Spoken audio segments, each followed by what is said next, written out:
அனைவருக்கும் வணக்கம். இன்னைக்கு யூ கேன் டெஸ்ட் செகண்டோட எக்கனாமிக்ஸ் சப்ஜெக்டோட எக்ஸ்பிளனேஷன் தான் பார்க்க போகிறோம். ஃபர்ஸ்ட் கொஸ்டின், ஐந்தாம் ஐந்தாண்டு திட்டத்தின் முதன்மை நோக்கமான வறுமையை அகற்று, அதாவது கரிபி கட்டாவோ யாருடைய பிரச்சாரமாக இருந்தது?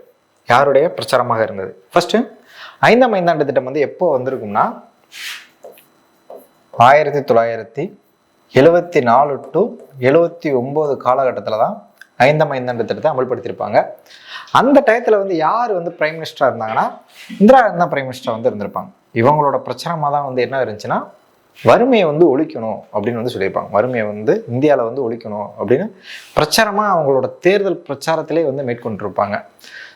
அதை வந்து இந்த ஐந்தாம் ஐந்தாண்டு திட்டத்தில் வந்து சொல்லியிருப்பாங்க. நம்ம வந்து பிளானிங் கமிஷன் மூலமாக வறுமையை வந்து இந்தியாவில் வந்து ஒழிக்கணும் அப்படின்னு வந்து சொல்லியிருப்பாங்க. சொன்னது ஐந்தாம் ஐந்தாண்டு திட்டம் தான், ஆனால் அதை என்ஃபோர்ஸ் பண்ணது தான் ஆறாம் ஐந்தாண்டு திட்டம். இதுக்காகவே பார்த்தீங்கன்னா 1975 20 பாயிண்ட்ஸ் ப்ரோக்ராம் ஒன்று உருவாக்குனாங்க. 20 பாயிண்ட்ஸ் ப்ரோக்ராம், 20 அம்ச திட்டம்னா 1975 வந்து உருவாக்கியிருப்பாங்க. எதுக்குன்னா மக்கள்கிட்ட வறுமையை வந்து குறைக்கணும்னா அவங்களுக்கு வந்து வேலை வாய்ப்பு ஏற்படுத்தி தரணும், எஜுகேஷன் வந்து கொடுக்கணும், நல்ல ஹெல்த் வந்து கொடுக்கணும் அப்படின்றதுக்காக பல திட்டங்களை வந்து அந்த 75 இருந்து கொண்டு வந்திருப்பாங்க. அது எந்த திட்டம் மூலமான 20 பாயிண்ட்ஸ் ப்ரோக்ராமோட தான் கொண்டு வந்திருப்பாங்க. சரி, இந்த வறுமையை அகற்றுவோம் கரிபி கட்டாவோ வந்து யாருடைய பிரச்சாரம்னா இந்திரா காந்தியோட பிரச்சாரம் தான். ஐந்தாம் ஐந்தாண்டு திட்டத்தெல்லாம் சொல்லியிருப்பாங்க. ஆறாம் ஐந்தாண்டு திட்டத்தில் பார்த்தீங்கன்னா அதை என்ஃபோர்ஸ் பண்ணியிருப்பாங்க. சரிங்களா, இதில் வந்து ஆன்சர் பார்த்தீங்கன்னா ஆப்ஷன் சி. செகண்ட் கொஸ்டின், கலப்பு பொருளாதாரத்தின் இயல்புகளில் சரியானதை தருக. கலப்பு பொருளாதாரத்தின் இயல்புகளில் சரியானது. மொத்த உலகத்தில் பார்த்தீங்கன்னா 3 வகையான பொருளாதாரத்தை வந்து உலக நாடுகளை வந்து ஃபாலோ பண்ணுவாங்க. பெரும்பாலான நாடுகள் வந்து இந்த 3 பொருளாதாரத்தை வந்து ஃபாலோ பண்ணுவாங்க. ஒன்று வந்து கேபிட்டலிசம், ரெண்டாவது பார்த்தீங்கன்னா கம்யூனிசம் ஆர் சோசியலிசம். அதாவது சோசியலிசம்ன்றது கம்யூனிஸ்டோட ஒரு லைட் வெர்ஷன் தான். இப்போ கேபிட்டலிசம்னா முழுக்க யார் கண்ட்ரோலில் இருக்கும் அப்படின்னா ப்ரைவேட் கண்ட்ரோலில் இருக்கும். ப்ரைவேட் கண்ட்ரோலில் தான் வச்சுருப்பாங்க. எல்லாமே தனியார் கட்டுப்பாட்டில் தான் இருக்கும். அதாவது அங்கே கவர்மெண்ட் கண்ட்ரோல் இருக்காதுன்னு கேட்டிங்கன்னா இருக்கும். முக்கியமானது மட்டும் கவர்மெண்ட் தன்னோட கண்ட்ரோலில் வச்சுக்கிட்டு மிச்சத்தெல்லாம் யார்கிட்ட கொடுத்துருப்பாங்கன்னா ப்ரைவேட்டை வந்து கொடுத்துருப்பாங்க. அதாவது டிஃபென்ஸு, டெலிகம்யூனிகேஷன், எக்ஸ்டர்னல் அஃபேர்ஸ் இதெல்லாம் கவர்மெண்ட்டை வச்சுக்கிட்டு மிச்சதெல்லாம் வந்து ப்ரைவேட்டை வந்து கொடுத்துருப்பாங்க. அப்போது ஒரு நாட்டில் வந்து என்ன பொருள் உற்பத்தி ஆகணும், எவ்வளோ உற்பத்தியான பொருள் வந்து எவ்வளோக்கு விற்கணும் அப்படின்றதெல்லாம் யார் முடிவு பண்ணுவாங்கன்னா ப்ரைவேட் தான் முடிவு பண்ணுவாங்க. எந்த இதுலன்னு பார்த்தீங்கன்னா கேபிட்டலிசத்தில் பார்த்தீங்கன்னா யார் முடிவு பண்ணுவாங்கன்னா ப்ரைவேட் தான் முடிவு பண்ணுவாங்க. சரி, இதே கம்யூனிசம்னா முழுக்க யார் கண்ட்ரோலில் இருக்கும் அப்படின்னா கவர்மெண்ட் கட்டுப்பாட்டில் இருக்கும். அப்போது ஒரு பொருள் வந்து எவ்வளோ வந்து உற்பத்தி ஆகணும், என்னென்ன உற்பத்தியான பொருள் வந்து எவ்வளோக்கு விற்கணும், ரூல்ஸ் அண்ட் ரெகுலேஷன்லாம் வந்து யார் போடணும், இதெல்லாம் வந்து யார் பண்ணுவாங்கன்னா கவர்மெண்ட் தான் வந்து பண்ணும். இப்போ கேபிட்டலிசத்துக்கு எக்ஸாம்பிள் பார்த்தீங்கன்னா USA, அமெரிக்கா. கம்யூனிஸ்டுக்கு எக்ஸாம்பிள் பார்த்தீங்கன்னா சைனா, கியூபா, ரஷ்யா. அதாவது கம்யூனிசத்தை ஃபாலோ பண்ணுற எல்லா நாடுகளுமே இந்த கம்யூனிஸ்ட் பொருளாதாரத்தை தான் வந்து ஃபாலோ பண்ணுவாங்க. சரிங்களா, இது 2 வகையான எக்கனாமிக். இது இல்லாமல் மூணாவது என்ன இருக்குது அப்படின்னா மிக்ஸ்டு எக்கனாமி அப்படின்வாங்க. மிக்ஸ்டு எக்கனாமினா இது ரெண்டுமே சேர்ந்தது. அதாவது கேபிட்டலிசமும் கம்யூனிசமும் ரெண்டுமே கம்பைன் ஆனது தான் மிக்ஸ்டு எக்கனாமி அப்படின்வாங்க. அதாவது அந்த நாட்டில் தனியாரும் இருப்பாங்க, கவர்மெண்ட்டும் இருப்பாங்க.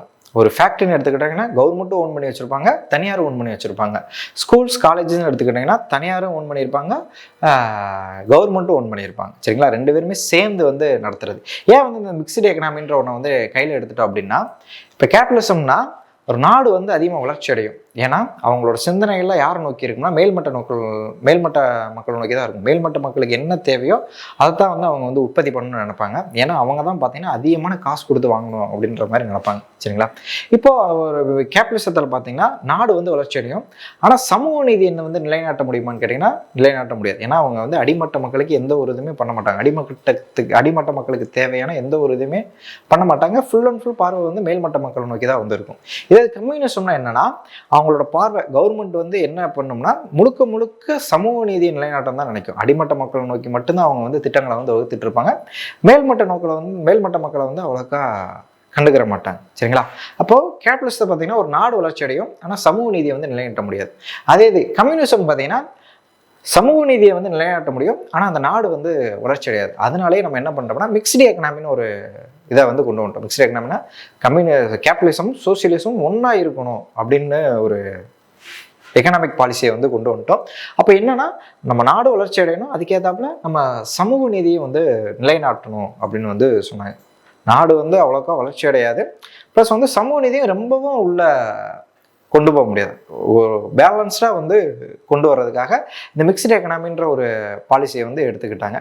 சரி, இது எக்ஸாம்பிள் பார்த்தீங்கன்னா இந்த மிக்ஸ்டு எக்கனாமி எந்த நாடு ஃபாலோ பண்ணுதுன்னா நம்ம இந்தியா வந்து ஃபாலோ பண்ணுது. நம்ம இந்தியா வந்து ஃபாலோ பண்ணுது மிக்ஸ்டு எக்கனாமியை தான் ஃபாலோ பண்ணுது. அதாவது கேபிட்டலிசம் கம்யூனிசம் ரெண்டுமே சேர்ந்தது. சரிங்களா?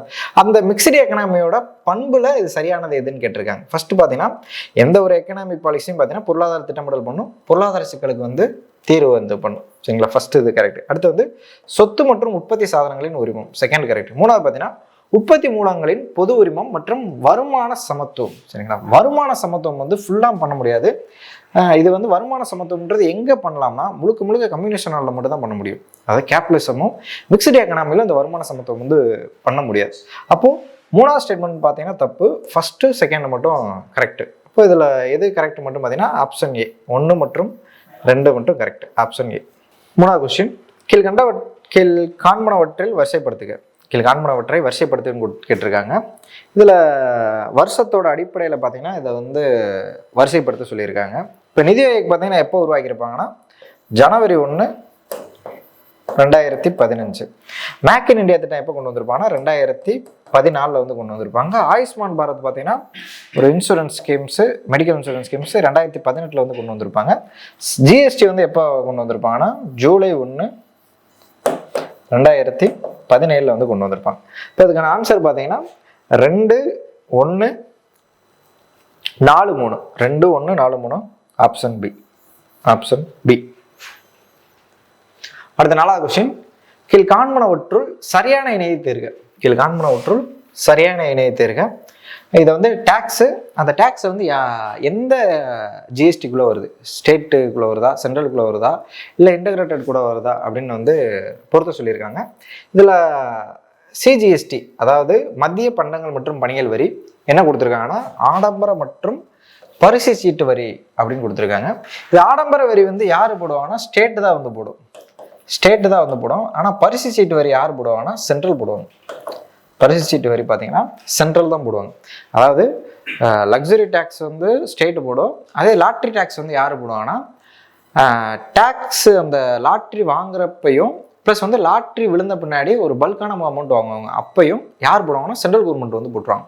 ஆனால் அந்த லாட்ரிக்கு ஒரு ரெகுலேஷன் வந்து போடுவாங்கள்ல, அது வந்து ஸ்டேட் வந்து போடும். லாட்ரி வந்து விற்கணுமா வேணாமா அப்படின்றத முடிவு பண்ணுறதுலாம் யாருன்னா ஸ்டேட் முடிவு பண்ணும். அந்த லாட்ரி மேலே டேக்ஸ் யார் போடுவாங்கன்னா சென்ட்ரல் தான் வந்து போடும். இப்போ ஃபஸ்ட்டு பார்த்தீங்கன்னா மத்திய பண்டங்கள் மற்றும் பணிகள் வரியில் ஃபஸ்ட்டு இது பார்த்தீங்கன்னா தப்பு. ஏன்னா ஆடம்பர வரி எங்கே வருதுன்னா ஸ்டேட்டுக்குள்ளே வருது. அதே மாதிரி மாநில பண்டங்கள் மற்றும் பணிகள் வரிக்கையில் வந்து என்ன கொடுத்துருக்காங்கன்னா ஈடுசை வரி மற்றும் கூடுதல் ஆயத்தேவை, அதாவது கஸ்டம்ஸ்னு எடுத்துக்கிட்டாலே யார் போடுவாங்க அப்படின்னா, கஸ்டம்ஸ்னால் என்னன்னா ஒரு ஸ்டேட்லேருந்து இன்னொரு ஸ்டேட் எல்லைக்குள்ளே வந்து போகிறது. அப்போ அந்த டயத்தில் ஒரு மாநிலத்துக்கு இடையிலான வணிகம் நடக்குது அப்படின்னா அங்கே யாரோட தலையீடு இருக்குன்னா சென்ட்ரலோட தலையீடு தான் வந்திருக்கும். ஸ்டேட்டு கிட்ட கொடுக்க மாட்டாங்க. அதாவது ஸ்டேட்டுக்குள்ளே இருந்துச்சுன்னா ஸ்டேட் வந்து டேக்ஸ் போடலாம். ஸ்டேட் டு ஸ்டேட் வந்து மாறுது அப்படின்னா அந்த டயத்தில் யார் டேக்ஸ் போடுவாங்கன்னா சென்ட்ரல் தான் போடும். ஆயத்தீர்வைனால இதை யார் போடுவாங்கன்னா சென்ட்ரல் தான் போடும். அப்போ இது பார்த்தீங்கன்னா சென்ட்ரல் டேக்ஸ். சரி, அடுத்து வந்து ஒருங்கிணைந்த பண்டங்கள் மற்றும் பணிகள் வரி, உணவு தானியங்களுக்கு வந்து யார் வரி போடுவாங்கன்னா சென்ட்ரல் தான் போடும். சென்ட்ரல் தான் வந்து போடும். சென்ட்ரல் தான் வந்து போடும். இது வந்து இன்டகிரேட்டட்னு கொடுத்துருக்காங்க. அப்போ மூணுமே பார்த்தீங்கன்னா தப்பு தான். மூணுமே பார்த்தீங்கன்னா தப்பு தான். இப்போ ஆன்சர் பார்த்தீங்கன்னா எதுவும் இல்லை. ஆப்ஷன் டி எதுவும் இல்லை. அடுத்த 5வது கொஸ்டின், வரவு செலவு திட்டத்தில் 3% ஜிடிபி நிதி கல்வித்துறைக்கு ஒதுக்கப்பட்டு செலவிடப்படுகிறது. கூட்டு என்ன கொடுத்துருக்காங்கன்னா வரவு செலவு திட்டத்தில் 3% ஜிடிபியில் 3% பார்த்தீங்கன்னா கல்வி திட்டத்துக்காக ஒதுக்கப்படுதுன்னு கொடுத்துருக்காங்க. கரெக்டு தான். இப்போ வரைக்கும் எவ்வளோ செலவு பண்ணியிருக்காங்க, 2025 பட்ஜெட்டில் எவ்வளோ பண்ணியிருக்காங்கன்னா 1 லட்சம் கோடி வந்து செலவு பண்ணியிருக்காங்க. அதாவது ஜிடிபியில் ஒரு 3% அப்ராக்சிமேட்டாக பார்த்தோம்னா 3% வரைக்கும் செலவு பண்ணியிருக்காங்க. கரெக்டு தான். அடுத்த காரணம் பார்த்தீங்கன்னா மனிதவள மேம்பாட்டுத்துறை அமைச்சகம் நம் நாட்டின் கல்விக் கொள்கையையும் திட்டங்களையும் வகுத்து நடைமுறைப்படுத்த வருகிறது. இப்போ நம்ம ஸ்டேட்டுன்னு எடுத்துக்கிட்டீங்கன்னா கல்விக்கு யார் பண்ணுவாங்கன்னா பள்ளிக்கல்வித்துறை, உயர்கல்வித்துறைன்னு அந்த பேரை மென்ஷன் பண்ணி வந்திருக்கும். ஆனால் சென்ட்ரல்னு எடுத்துக்கிட்டோம்னா ஒரு எஜுகேஷனுக்கு யார் திட்டங்களை வந்து வகுப்பாங்க அப்படின்னா மனிதவள மேம்பாட்டுத்துறை அமைச்சர் தான் வந்து வகுப்பாங்க. அது கரெக்டாக தான் வந்து சொல்லியிருக்காங்க. ஆனால் காரணம் பார்த்தீங்கன்னா கரெக்டான காரணம் இல்லை. ஏன்னா இவங்க வந்து செலவு பண்ண மாட்டாங்க. ஒதுக்குறதுல யார் பண்ணுவாங்கன்னா ஃபினான்ஸ் மினிஸ்ட்ரி தான் வந்து ஒதுக்குவாங்க, ஒதுக்கி செலவு பண்ணுவாங்களே தவிர மனிதவள மேம்பாட்டுத்துறை அமைச்சர் வந்து பண்ண மாட்டாங்க. மனிதவள மேம்பாட்டுத்துறை வந்து அதுக்கு வந்து அந்த அமௌண்ட்டை வந்து ஒதுக்க மாட்டாங்க. அப்போ இதில் பார்த்தீங்கன்னா கூற்று காரணம் சரி, ஆனால் காரணம் பார்த்தீங்கன்னா கூற்றுக்கு சரியான விளக்கம் இல்லை. ஆப்ஷன் பி இதுக்கான ஆன்சர் பார்த்தீங்கன்னா ஆப்ஷன் பி. அடுத்து 6வது கொஸ்டின். நிதி ஆயோக்கின் அலுவல்சார் உறுப்பினர்களை தேர்வு செய்பவர். நிதி ஆயோக்கின் அலுவல்சார் உறுப்பினர்களை வந்து தேர்வு செய்பவர். Who appoints ex officio members of NITI Aayog. First ex officio member அப்படின்னா யாருன்னா, இப்போ எக்ஸாம்பிள் பார்த்தீங்கன்னா ஒரு வைஸ் பிரசிடென்ட் வந்து என்னவா இருப்பார்னா ராஜ்யசபாவுக்கு தலைவராக இருப்பார். அவர் ராஜ்யசபாவுக்கு தலைவராக எப்படி இருக்க முடியுதுன்னா வைஸ் பிரசிடெண்ட்டாக இருக்கிறனால அந்த ராஜ்யசபாவுக்கு தலைமை தாங்க முடியுது. அதே மாதிரி தான் இப்போ நிதி ஆயோக் வந்து தலைவர் யாராக இருப்பாங்க அப்படின்னா பிஎம் வந்து இருப்பார், பிஎம் வந்து இருப்பாங்க. இப்போ நிதி ஆயோக்கோட தலைவர் வந்து பிஎம்மாக இருக்கிறதுக்கான காரணம் என்னன்னா, பிஎம்மாக இருக்கிறனால அவர் வந்து நிதி ஆயோக்கோட தலைவராக இருக்கார், நிதி ஆயோக்கோட தலைவராக வந்து இருக்கார். சரிங்களா? அதுதான் வந்து எக்ஸ் அஃபிஷியோ சேர்மன் அப்படின்னா, அதாவது ஏதாவது ஒரு போஸ்ட்டில் வந்து இருக்கணும், அவங்க தான் வந்து இந்த போஸ்ட்டுக்கு தலைவராகவோ மெம்பராகவோ இருக்கணும் அப்படின்னு வந்து சொல்லியிருப்பாங்க. அந்த நடைமுறை மட்டும் சொல்லியிருப்பாங்க. அதான் வந்து எக்ஸ் அஃபிஷியோ சேர்மன் மெம்பர் அப்படின்வாங்க. எக்ஸ் அஃபிஷியோ சேர்மன் வந்து தெரியும் உங்களுக்கு, பிரதமர் தான். நிதி ஆயோக் கூட எக்ஸ் அஃபிஷியோ சேர்மன் வந்து பிரதமர் தான். அப்புறம் அதுக்குள்ளே இருக்க எக்ஸ் அஃபிஷியோ மெம்பரை வந்து யார் நியமனம் பண்ணுவாங்கன்னா பிரைம் மினிஸ்டர் தான் நியமனம் பண்ணுவார். பிரைம் மினிஸ்டர் தான் வந்து நியமனம் பண்ணுவார் நிதி ஆயோக்கில். இப்போ நிதி ஆயோக்ன்றது ஒரு சென்ட்ரல் கவர்மெண்ட்டோட பெரிய ஒரு இன்ஸ்டிடியூஷன், திட்டங்களை வகுத்து கொடுக்கறது எல்லாமே நிதி ஆயோக் தான் வந்து பண்ணுவாங்க. பிளானிங் கமிஷனுக்கு மாற்றம் வந்து கொண்டு வந்து இப்போ பெரும்பாலானதில் சென்ட்ரல் கவர்மெண்ட்டில் பெரிய பெரிய உறுப்பினர்கள் வந்து யார் நியமனம் பண்ணுவாங்கன்னா ஜனாதிபதி தான் பண்ணுவார், குடியரசுத் தலைவர் தான் பண்ணுவார். ஏன் வந்து இது நிதி ஆயோக் மட்டும் பண்ணலை அப்படின்னா, நிதி ஆயோக்ன்றது ஒரு அமைச்சரவை தீர்மானம் மூலமாக உருவாக்கப்பட்ட அமைப்பு. அதாவது ஜனாதிபதி வந்து யாருக்கு பண்ணுவார் அப்படின்னா ஒரு கான்ஸ்டியூஷனல் பாடி, இல்லை அப்படின்னா சட்டம் சார்ந்த அமைப்பு. இந்த அமைப்புக்கு மட்டும்தான் பிரசிடென்ட் வந்து தலைவரையோ உறுப்பினர்களோ வந்து நியமனம் பண்ணுவார். ஒரு சாதாரண ஒரு அமைச்சரவை தீர்மானம் மூலமாக உருவாக்கப்பட்ட அமைப்புக்கு யார் பண்ணிக்கிடுவாங்கன்னா சென்ட்ரல் கவர்மெண்ட் வந்து பண்ணிக்கிடுவாங்க. சென்ட்ரல் கவர்மெண்ட்டில் பிரைம் மினிஸ்டர் இல்லை அவங்களால் நியமிக்கப்படுற யாராவது ஒரு நபர் வந்து பண்ணுவார். இப்போ இதில் வந்து நிதி ஆயோக்கோட உறுப்பினர்களை வந்து யார் வந்து நியமனம் பண்ணுவாங்கன்னா பிரதமர் தான் வந்து நியமனம் பண்ணுவார். எக்ஸ் அஃபிஷியோ மெம்பர் வந்து பிரதமர் தான் வந்து நியமனம் பண்ணுவார். இப்போ இதில் ஆன்சர் எதுன்னு பார்த்தீங்கன்னா ஆப்ஷன் ஏ. அடுத்து 7வது கொஸ்டின். பொறுத்துக. எஃகு நிறுவனம் அதுக்கு எந்த நாடு வந்து உதவி பண்ணுச்சு அப்படின்னு அதோட பொறுத்து சொல்லியிருக்காங்க. இப்போ விசாகப்பட்டினம் ஆந்திர பிரதேசில் வந்து இருக்குது. இதுக்கு வந்து யார் வந்து உதவி பண்ணியிருப்பாங்கன்னா ரஷ்யா வந்து உதவி பண்ணியிருக்கும். ரஷ்ய நாடு வந்து உதவி பண்ணியிருக்கும்.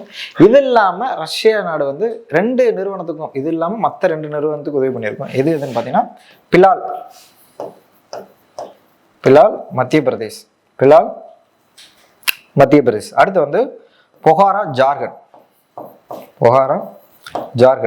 இந்த 3 நாடுகளுக்கும் பார்த்தீங்கன்னா ரஷ்ய அரசு தான் பார்த்தீங்கன்னா, ரஷ்ய நாடு தான் பார்த்தீங்கன்னா உதவி பண்ணியிருப்பாங்க எஃகு நிறுவனம் தொடங்குறதுக்கு. அடுத்து விஜயநகர் எங்கே இருக்குன்னா கர்நாடகா. இது வந்து ஒரு கவர்மெண்ட் நிறுவனம். இதுக்கு யார் உதவி பண்ணியிருப்பாங்கன்னா நம்ம சென்ட்ரல் கவர்மெண்ட் தான் வந்து உதவி பண்ணியிருப்பாங்க. அடுத்து ரூர்கேலா வந்து எங்கே இருக்குன்னா ஒரிசாவில் வந்து இருக்கும். இதுக்கு யார் உதவி பண்ணியிருப்பாங்கன்னா ஜெர்மனி வந்து உதவி பண்ணியிருக்கும். அடுத்து துர்காபூர் எங்கே இருக்குன்னா வெஸ்ட் பெங்கால் இருக்கும். இதுக்கு யார் உதவி பண்ணியிருப்பாங்கன்னா இங்கிலாந்து வந்து உதவி பண்ணியிருப்பாங்க. துர்காபூர் வந்து எங்கே இருக்குன்னா வெஸ்ட் பெங்கால் இருக்குது. யார் உதவி பண்ணியிருப்பாங்கன்னா இங்கிலாந்தில் உதவி பண்ணியிருப்பாங்க. அதுக்கடுத்து வெஸ்ட் பெங்காலில் இன்னொன்று இருக்குது, எதுனா பர்னாபூர்னு ஒன்று இருக்குது. இது இந்த விஜயநகரை தவிர்த்து மிச்ச 2 கவர்மெண்ட் கட்டுப்பாட்டில் இருக்குது. எதுனா சேலத்தில் செயல்னு ஒரு நிறுவனம் இருக்குது. அதுக்கடுத்து வந்து கர்நாடகாவில் பத்ராவதினு ஒரு நிறுவனம் இருக்குது. பத்ராவதி இதுவும் பார்த்தீங்கன்னா சென்ட்ரல் ப்ளஸ் ஸ்டேட் கவர்மெண்ட் கண்ட்ரோலில் இருக்கும். 2 கவர்மெண்ட் கண்ட்ரோல்லையுமே இருக்கும் பத்ராவதி.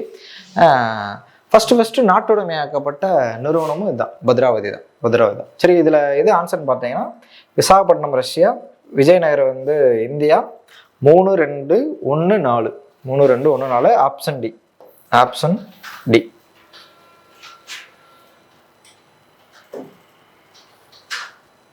அடுத்த 8th கொஸ்டின்.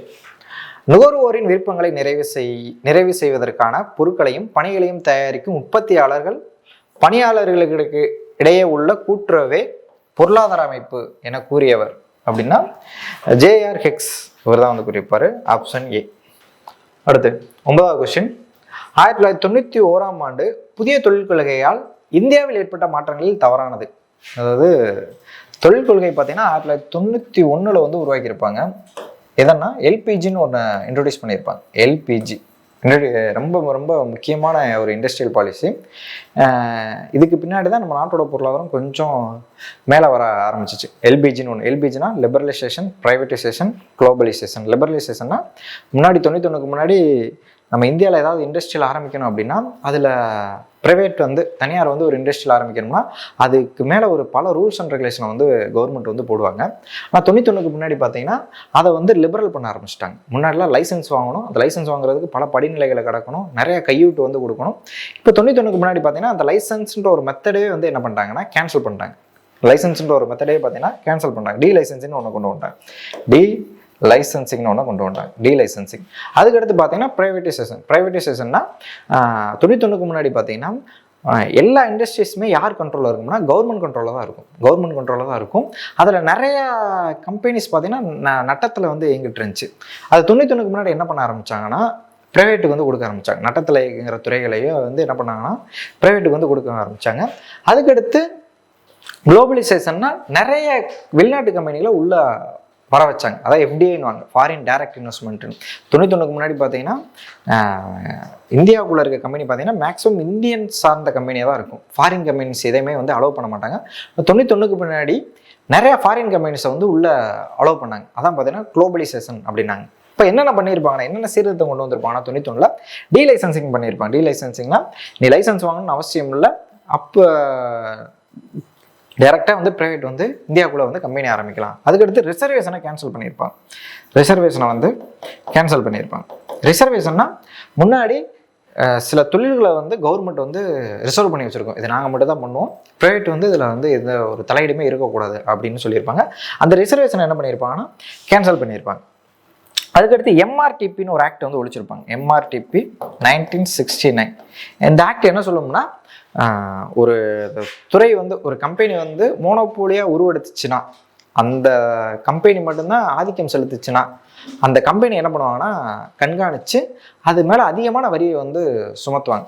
அப்போ மற்ற கம்பெனியில் என்ன பண்ணுவாங்கன்னா ஒரு குறிப்பிட்ட இதுக்கு மேலே வளர்ந்தோம்னா நம்மளையும் அந்த மாதிரி தான் பண்ணுவாங்கன்னு சொல்லி ஒரு குறிப்பிட்டதுக்கு மேலே வளராமலே வந்து விட்டுருவாங்க. நிறைய பேர் இன்வெஸ்ட்மெண்ட் பண்ணுறதுக்கு பயப்படுவாங்க. எந்த ஆக்ட் மூலமானா இந்த எம்ஆர்டிபி ஆக்டை பார்த்து நிறைய கம்பெனிகள் வந்து பின்வாங்க ஆரம்பிப்பாங்க. அதனால் என்ன பண்ணாங்கன்னா 91க்கு பின்னாடி இந்த ஆக்டை வந்து அபாலிஷ் பண்ணிட்டாங்க. ஏன்னா இந்த ஆக்ட் இருக்கிறனால என்ன ஆகுதுன்னா நிறைய இன்வெஸ்ட்மெண்ட்டு வராமல் போயிடுச்சு. அதனால் இந்த ஆக்டை வந்து என்ன பண்ணியிருப்பாங்கன்னா அபாலிஷ் பண்ணியிருப்பாங்க. அடுத்து எஃப்டிஐயும் நிறைய உள்ள கொண்டு வந்திருப்பாங்க. ஃபாரின் டைரக்ட் இன்வெஸ்ட்மெண்ட்டையும் ஃபாரின் போர்ட்ஃபோலியோ இன்வெஸ்ட்மெண்ட்டையும், அதாவது வெளிநாட்டு கம்பெனிகளை உள்ள வந்து இந்தியாவுக்குள்ள ஈர்த்திருப்பாங்க. சரிங்களா? இப்போ இந்த மாற்றங்கள்னால என்ன ஆச்சு அப்படின்னா வெளிநாட்டு செலவாணியின் கையிருப்பு அதிகரிச்சிச்சு. அதாவது ஃபாரின் எக்ஸ்சேஞ்ச் கரன்சி டாலர்ஸ்லாம் பார்த்தீங்கன்னா நிறைய உள்ள வர ஆரம்பிச்சிச்சு. ஏன்னா நம்ம குளோபலைசேஷன் மூலம் என்ன பண்ணுறோம்னா வெளிநாட்டு கம்பெனிகளை உள்ள கொண்டு வர ஆரம்பித்தோம். இப்போ என்ன ஆயிடுச்சுன்னு பார்த்தீங்கன்னா நிறைய கம்பெனிஸ் வந்து உள்ளே வர ஆரம்பிச்சிட்டாங்க. உள்ளே வந்துட்டு ஃபாரின் எக்ஸ்சேஞ்ச் கரன்சி வந்து உள்ளே வர ஆரம்பிச்சிருச்சு. அடுத்து நுகர்வு முறை மேம்படுத்த துவங்கியது. கன்சம்ஷன் பார்த்தீங்கன்னா அதிக அளவு வர ஆரம்பிச்சிருச்சு. முன்னாடி இந்திய கம்பெனி மட்டும் தான் பொருட்களை தயாரிச்சிருந்தாங்க. இப்போ உலக அளவில் இருக்க கம்பெனியில் உள்ள வந்து நிறைய பொருட்களை வந்து உற்பத்தி பண்ண ஆரம்பிச்சிட்டாங்க. இப்போ மக்களோட கன்சம்ஷனும் பார்த்தீங்கன்னா அதிக அளவு அதிகரிச்சிருச்சு அப்படின்றாங்க.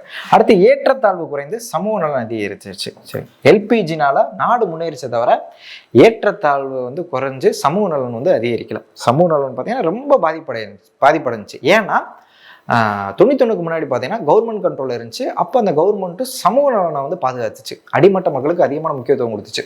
ஆனால் 91க்கு முன்னாடி பார்த்தீங்கன்னா ப்ரைவேட்டுக்கு வந்து அதிகமான முக்கியத்துவம் கொடுத்தாங்க. அவங்க மேல்மட்ட மக்களை மட்டும்தான் பார்த்தாங்களே தவிர அடிமட்ட மக்களுக்கு ஏத்தாப்புல எந்த ஒரு பொருளையுமே உற்பத்தி பண்ணலை. ஃபுல் அண்ட் ஃபுல் ப்ரைவேட் கண்ட்ரோலில் போயிடுச்சு. அப்போ அவங்க சமூக நலனை கருத்தில் கொண்டு இயங்கலை, ஃபுல் அண்ட் ஃபுல் லாப நோக்கத்தில் இதெல்லாம் வந்து ப்ரைவேட் வந்து இயங்குச்சு. அப்போது 91க்கு முன்னாடி என்ன ஆச்சுன்னா ஏற்றத்தாழ்வும் குறையலை, சமூக நலனும் வந்து அதிகரிக்கலை. சரிங்களா? அப்போ அதுக்கடுத்து பார்த்தீங்கன்னா உள்கட்டமைப்பு வசதிகள் பெருக துவங்கியது. இன்ஃப்ராஸ்ட்ரக்சர் பார்த்தீங்கன்னா அதிகரிக்க ஆரம்பிச்சது. கரெக்டு தான். அப்போ இதில் என்ன கொடுத்துருக்காங்கன்னா 1991 புதிய தொழில் கொள்கையால் இந்தியாவில் ஏற்பட்ட மாற்றங்கள் தவறானது எதுன்னு கேட்டிருக்காங்க. சமூக நலன் அதிகரித்ததும் ஏற்றத்தாழ்வு குறைஞ்சது தான் வந்து தவறானது. இப்போ ஆப்ஷன் சி. அடுத்து 10வது கொஸ்டின். கீழ்காணும் கூற்றுகளை ஆராய்க. 1936 ஜவஹர்லால் நேரு இந்தியாவிற்கான திட்டமிடப்பட்ட பொருளாதாரம் எனும் புத்தகத்தை எழுதினார். இந்த புத்தகத்தை வந்து நேரு எழுதியிருக்க மாட்டாங்க. யார் எழுதியிருப்பாருன்னா விஸ்வேஸ்வரய்யா வந்து எழுதியிருப்பார். 1936 34 விஸ்வேஸ்வரையா.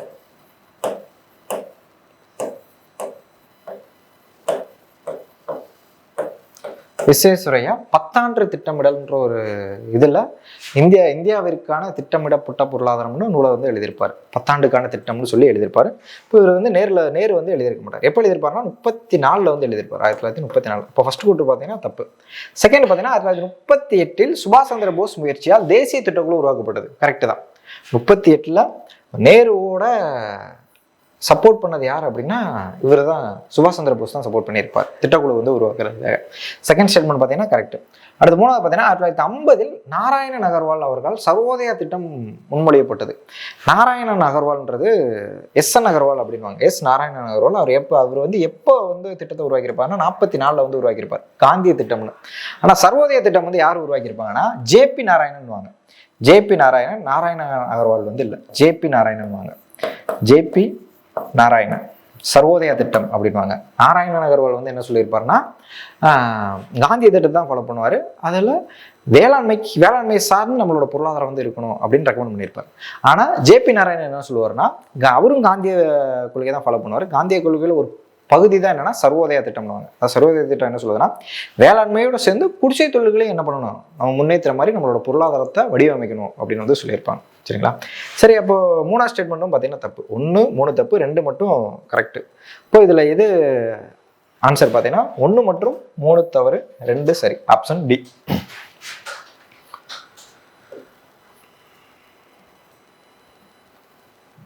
அடுத்து, நிதி ஆயோக்கின் சிறந்த நிர்வாகம் கீழ்காணும் எந்த தூண்களின் அடிப்படையில் அமைக்கப்பட்டுள்ளது? நிதி ஆயோக் பார்த்தீங்கன்னா பிளானிங் கமிஷனுக்கு மாற்ற 2015 ஜனவரி 1 வந்து கொண்டு வந்திருப்பாங்க. இது மொத்தம் 7 தூண்களை வந்து கொண்டிருக்கும். மொத்தம் 7 தூண்களை வந்து கொண்டிருக்கும். என்னென்ன தூண்னா செயல்திறன் சார்பு, பங்கேற்பு, மக்கள் சார்பு, மேம்பாடு, சமத்துவம், வெளிப்படைத்தன்மை, இது இல்லாமல் அதிகாரம் அளித்தல், பெண்களுக்கு அதிகாரம் அளித்தல், அனைத்தையும் உள்ளடக்கியது. இந்த மாதிரி ஒரு 7 தூண்களை வந்து கொண்டிருக்கும். எது மட்டும் இருக்கான்னு பார்த்தீங்கன்னா ஆலோசனை மற்றும் முன்னேற்றம். இது எதில் வரும்னா நிதி ஆயோக் கூட பணியில் வரும். நிதி ஆயோக் கூட பணியில் வரும். இப்போ இது எது மட்டும் வரும்னா 1 2 3 ஆப்ஷன் ஏ. 1 2 3 மட்டும் வரும். சரிங்களா? அடுத்து 12வது கொஸ்டின், நாட்டு வருமானத்தை அளவிடும் முறைகளில் பொருந்தாததை தேர்க. நாட்டு வருமானத்தை வந்து அளவிடுறதுல மொத்தம் 3 மெத்தட் இருக்கு. 3 மெத்தட்ல வந்து நாட்டு வருமானத்தை அளவிடுவாங்க. ஒன்று என்னன்னா வருமான முறைன்னுவாங்க. வருமான முறை, அடுத்து செலவு முறை, அடுத்து உற்பத்தி முறை. வருமான முறை, அடுத்து செலவு முறை, அடுத்து உற்பத்தி முறை. வருமான முறை, செலவு முறை, உற்பத்தி முறைன்னுவாங்க. அதாவது வருமான முறைன்றது அந்த நாட்டு மக்கள் வந்து எவ்வளவு வருமானத்தை வந்து சம்பாதிக்கிறாங்க அதை வச்சு ஒரு மெத்தட் ஒரு இதில் நாட்டு வருமானத்தை கணக்கு பண்ணுவாங்க. அது ஒரு மெத்தட். அடுத்து பார்த்தீங்கன்னா செலவு முறைன்றது அந்த நாட்டு மக்கள் வந்து எவ்வளோ வந்து செலவு பண்ணுறாங்க அப்படின்னு வச்சு அது மூலமாக நாட்டு வருமானத்தை வந்து கணக்கு பண்ணுவாங்க. இது இன்னொரு மெத்தட். அடுத்து உற்பத்தி முறைன்றது அந்த நாட்டில் எவ்வளோ பொருட்கள் ஆகிருக்கு, ஒரு வருஷத்தில் அந்த நாட்டில் எவ்வளோ பொருட்கள் வந்து உற்பத்தி ஆகிருக்கு அதை அப்படியே மணி வழியாக வந்து கனெக்ட் பண்ணிக்கிறோம். இது ஒரு மெத்தட். நாட்டு வருமானத்தை கனெக்ட் பண்ணுறதுல இது ஒரு மெத்தட். இந்த 3 மெத்தட் தான் வந்து இருக்குது. இந்த வருமான மெத்தடை வந்து இன்னொரு பேர்ல அழைப்பாங்க காரணி முறைன்னு சொல்லுவாங்க. காரணி முறை, காரணி முறை, அதாவது ஃபேக்டரி மெத்தட் அப்படின்வாங்க. அடுத்து எக்ஸ்பெண்டிச்சர் மெத்தட். உற்பத்தி முறை என்னன்னு சொல்லுவாங்கன்னா வேல்யூ ஆர்டர் மெத்தட் அப்படின்வாங்க. வேல்யூ ஆர்டர் மெத்தட், மதிப்பு கூட்டல் முறை அப்படின்வாங்க. மதிப்பு கூட்டல் முறை அப்படின்னு சொல்லுவாங்க. மொத்தம் 3 மெத்தட் தான் இருக்கு. நம்ம இந்தியாவில் வந்து எந்த மெத்தடை ஃபாலோ பண்ணுறாங்கன்னா உற்பத்தி முறையை தான் வந்து ஃபாலோ பண்ணுறாங்க. இந்தியாவில் பார்த்தீங்கன்னா உற்பத்தி முறையை தான் வந்து ஃபாலோ பண்ணுறாங்க. அப்போ இதில் வந்து எது பொருந்தாதுன்னு கேட்டிருக்காங்க. காரணி முறை வரும், மதிப்பு கூடுதல் முறை வரும், செலவு முறை வரும். எந்த முறை மட்டும் வராதுன்னா மாற்று செலுத்தல் முறை மட்டும் வராது. சரிங்களா? Option C. அடுத்து 13வது கொஸ்டின், வேளாண் பொருட்களின் ஏற்றுமதியை அடிப்படையாக கொண்ட புதிய விவசாய கொள்கை மத்திய அரசால் எப்போது அறிவிக்கப்பட்டது? சரிங்களா? அதாவது வேளாண் பொருட்களை ஏற்றுமதியை வச்சு ஒரு பாலிசியை வந்து மேக் பண்ணாங்க. எப்போ மேக் பண்ணாங்கன்னா 2018 தான் வந்து மேக் பண்ணியிருப்பாங்க. ஆப்ஷன் டி, 2018 தான் மேக் பண்ணியிருப்பாங்க. இதோட எய்ம் என்ன அப்படின்னா விவசாயிகளோட வருமானத்தை 2 மடங்கு பெருக்கணும். இன்னொன்று வேளாண் பொருட்களை வந்து மதிப்பு கூட்டி வெளிநாடுகளுக்கு வந்து இம்போர்ட் பண்ணணும். அது மூலமாக ஃபாரின் எக்ஸ்சேஞ்சை வந்து அதிகமாக உள்ளே கொண்டு வரணும். அதான் வந்து இதோட நோக்கமாக இருந்துச்சு. அதுக்கேற்றாப்புல பாலிசி வந்து எப்போ மேக் பண்ணாங்கன்னா 2018 வந்து மேக் பண்ணியிருப்பாங்க. Option D. அடுத்து 14வது கொஸ்டின், 5 ஆண்டு திட்டங்கள் பற்றி தவறான இணையை தேர்க. தவறான இணையை தேர்வு சொல்லியிருக்காங்க. ஃபர்ஸ்ட் ஏ என்னன்னா இரண்டாம் ஐந்தாண்டு திட்டம். இரண்டாம் ஐந்தாண்டு திட்டம் யாருக்கு முக்கியத்துவம் கொடுத்துருப்பாங்கன்னா தனியார் துறைக்கு முன்னுரிமைன்னு சொல்லியிருக்காங்க.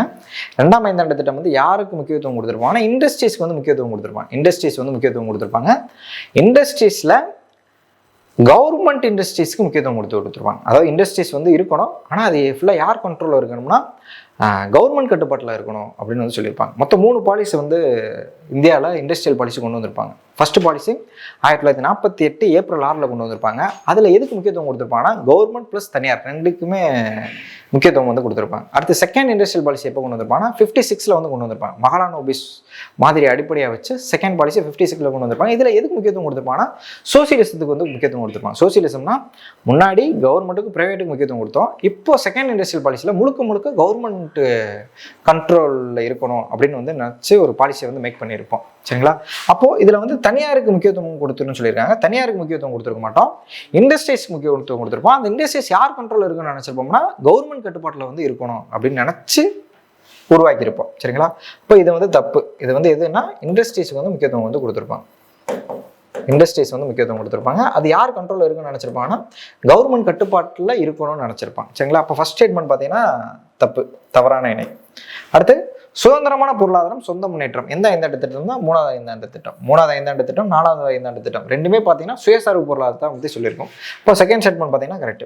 அடுத்து வறுமை ஒழிப்பு தொழில்துறை தற்சார்பு 6ஆம் ஐந்தாண்டு திட்டம். கரிபி கட்டாவை இதில் கொண்டு வந்திருப்பாங்க, என்ஃபோர்ஸ் பண்ணியிருப்பாங்கன்னா 6ஆம் ஐந்தாண்டு திட்டத்தை தான் கொண்டு வந்திருப்பாங்க. இது இல்லாமல் வறுமையை பற்றி இன்னொரு ஐந்தாண்டு திட்டத்தில் சொல்லியிருப்பாங்க. இதனால் 10வது ஐந்தாண்டு திட்டத்தில். சரிங்களா? 2012க்குள்ள 15% வறுமையை வந்து 15% குறைக்கணும் அப்படின்னு சொல்லியிருப்பாங்க. சரிங்களா? இப்போ 3வது ஸ்டேட்மெண்ட்டும் கரெக்ட். அடுத்து சமூக நீதியுடன் கூடிய சமமான வளர்ச்சி எதுன்னு சொல்லியிருப்பாங்கன்னா 9வது ஐந்தாண்டு திட்டம். 9வது ஐந்தாண்டு திட்டம் கரெக்ட் தான். மக்கள் பங்கேற்பு திட்டம்னு வேற இதை வந்து சொல்லுவாங்க 9வது ஐந்தாண்டு திட்டத்தை. சரிங்களா? இப்போ இதில் வந்து எது தவறான இணைன்னு கேட்டிருக்காங்க. ஃபர்ஸ்ட் தான் தவறான இணை, ஏ தான் வந்து தவறான இணை. 2ஆம் ஐந்தாண்டு திட்டம் எதுக்கு முக்கியத்துவம் கொடுத்துருப்பாங்கன்னா இண்டஸ்ட்ரீஸ்க்கு வந்து முக்கியத்துவம் கொடுத்துருப்பாங்க, கவர்மெண்ட் இண்டஸ்ட்ரீஸ்க்கு. சரி, அடுத்து பார்த்தீங்கன்னா 15வது கொஸ்டின். பொறுத்துக நிதிக்குழுவின் தலைவர் அது ஏற்படுத்தப்பட்ட ஆண்டு அதோட பொறுத்து சொல்லியிருக்காங்க. கேசி பந்த் வந்து எப்போ இருந்திருப்பாருன்னா 92ல் வந்து இருந்திருப்பார். ரங்கராஜன் எப்போ இருந்திருப்பாருன்னா 2002ல் வந்து இருந்திருப்பாரு. சந்தானம் வந்து 56ல் இருந்திருப்பாங்க. பிரம்மானந்த ரெட்டி வந்து 72ல் வந்து இருந்திருப்பாங்க. இப்போ 4-3-2-1 சரி 3-4-3-4-1-2 ஆப்ஷன் பி. 3-4-2-1 option B. அடுத்து 16வது கொஸ்டின். 2025ஆம் ஆண்டின் IMF அறிக்கை தரவரிசையின்படி இந்தியா எத்தனையாவது இடத்தில் உள்ளது?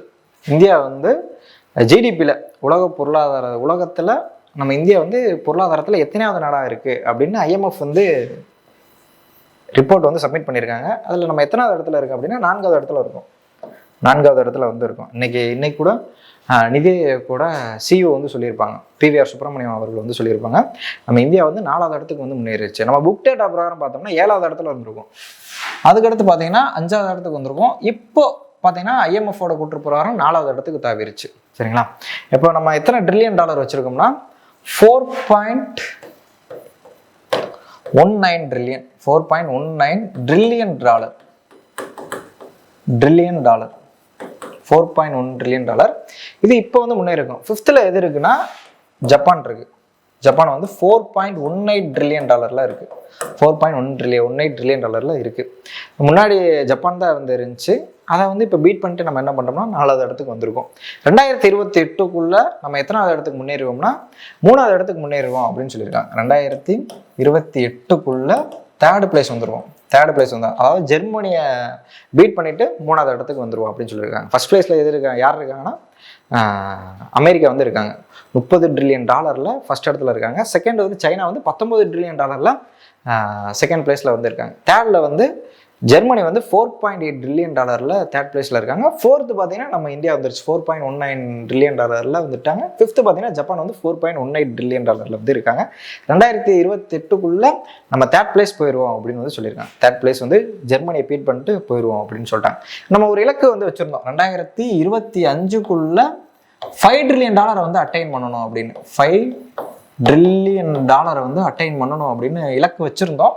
ஆனால் இது கொஞ்சம் தள்ளி போயிருக்கு. 2028 நம்ம 5 ட்ரில்லியனை வந்து அட்டைன் பண்ணிடுவோம் அப்படின்னு சொல்லியிருக்காங்க. அதே மாதிரி நம்ம தமிழ்நாடு பார்த்தீங்கன்னா 2030 நம்ம தமிழ்நாட்டில் 1 ட்ரில்லியன் டாலரை வந்து எட்டணும் அப்படின்னு வந்து ஒரு இலக்கு வந்து வச்சுருக்காங்க. அதை நோக்கி வந்து ட்ராவல் பண்ணிட்டு எஃப்டி எல்லாமே உள்ளே ஈர்த்துட்டு இருக்காங்க.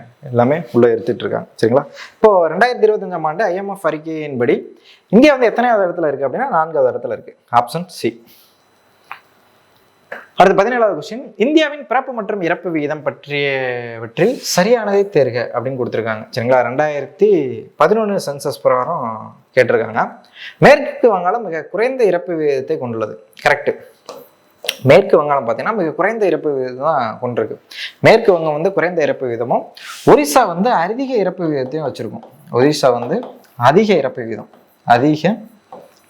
வந்து வச்சிருக்கும். அதே மாதிரி கேரளா வந்து குறைந்த பிறப்பு விகிதம், யூபி பார்த்தீங்கன்னா அதிக பிறப்பு விகிதத்தை கொண்டிருக்கும். சரிங்களா? சரி, அடுத்து கடந்த 10 ஆண்டுகளில் உத்தரப்பிரதேசம் அதிக மக்கள் தொகை பெருக்கத்தை கொண்டது. உத்தரப்பிரதேசம் இல்ல மேகாலயா. அதுக்கடுத்து ஒரிசா மிக குறைந்த பிறப்பு விகிதத்தை கொண்டுள்ளது. மிக குறைந்த பிறப்பு விகிதம்லாம் இல்லை, குறைந்த பிறப்பு விகிதம் எங்கன்னா கேரளா. ஒரிசா பார்த்தீங்கன்னா அதிக பிறப்பு விகிதம். அடுத்து பிறப்பு மற்றும் இறப்பு விகிதம் என்பது 10,000 மக்கள் தொகைக்கு பிறக்கும் குழந்தை மற்றும் இறப்பவர்களின் எண்ணிக்கையை குறிக்கிறது. 10,000 இல்ல 1000. அதாவது பிறப்பு விகிதம் இறப்பு விகிதம் பார்த்தீங்கன்னா 1000 பேருக்கு கணக்கு பண்ணுவாங்க. மகப்பேறு இறப்பு விகிதம் மட்டும் 1,00,000 பேருக்கு வந்து கணக்கு பண்ணுவாங்க. 1,00,000 பேருக்கு வந்து கணக்கு பண்ணுவாங்க. சரிங்களா? இப்போ இதில் வந்து எந்த ஸ்டேட்மெண்ட் வந்து கரெக்டாக இருக்குன்னா ஏ மட்டும் தான் கரெக்டாக இருக்குது. இதில் சரியானதை தேர்க்க சொல்லியிருக்காங்க. Option A. அடுத்து 18வது கொஸ்டின், கூற்று. பழங்கள் உற்பத்தியில் இந்தியா உலக அளவில் 3வது பெரிய உற்பத்தியாளராகவும் காய்கறி உற்பத்தியில் 4வது பெரிய உற்பத்தியாளராகவும் விளங்குகிறது. சரிங்களா? சரி, பழங்கள் உற்பத்திலையும் காய்கறி உற்பத்திலையும் நம்ம இந்தியா எத்தனாவது இடத்துல இருக்குன்னா செகண்ட் பிளேஸ்ல வந்து இருக்கு.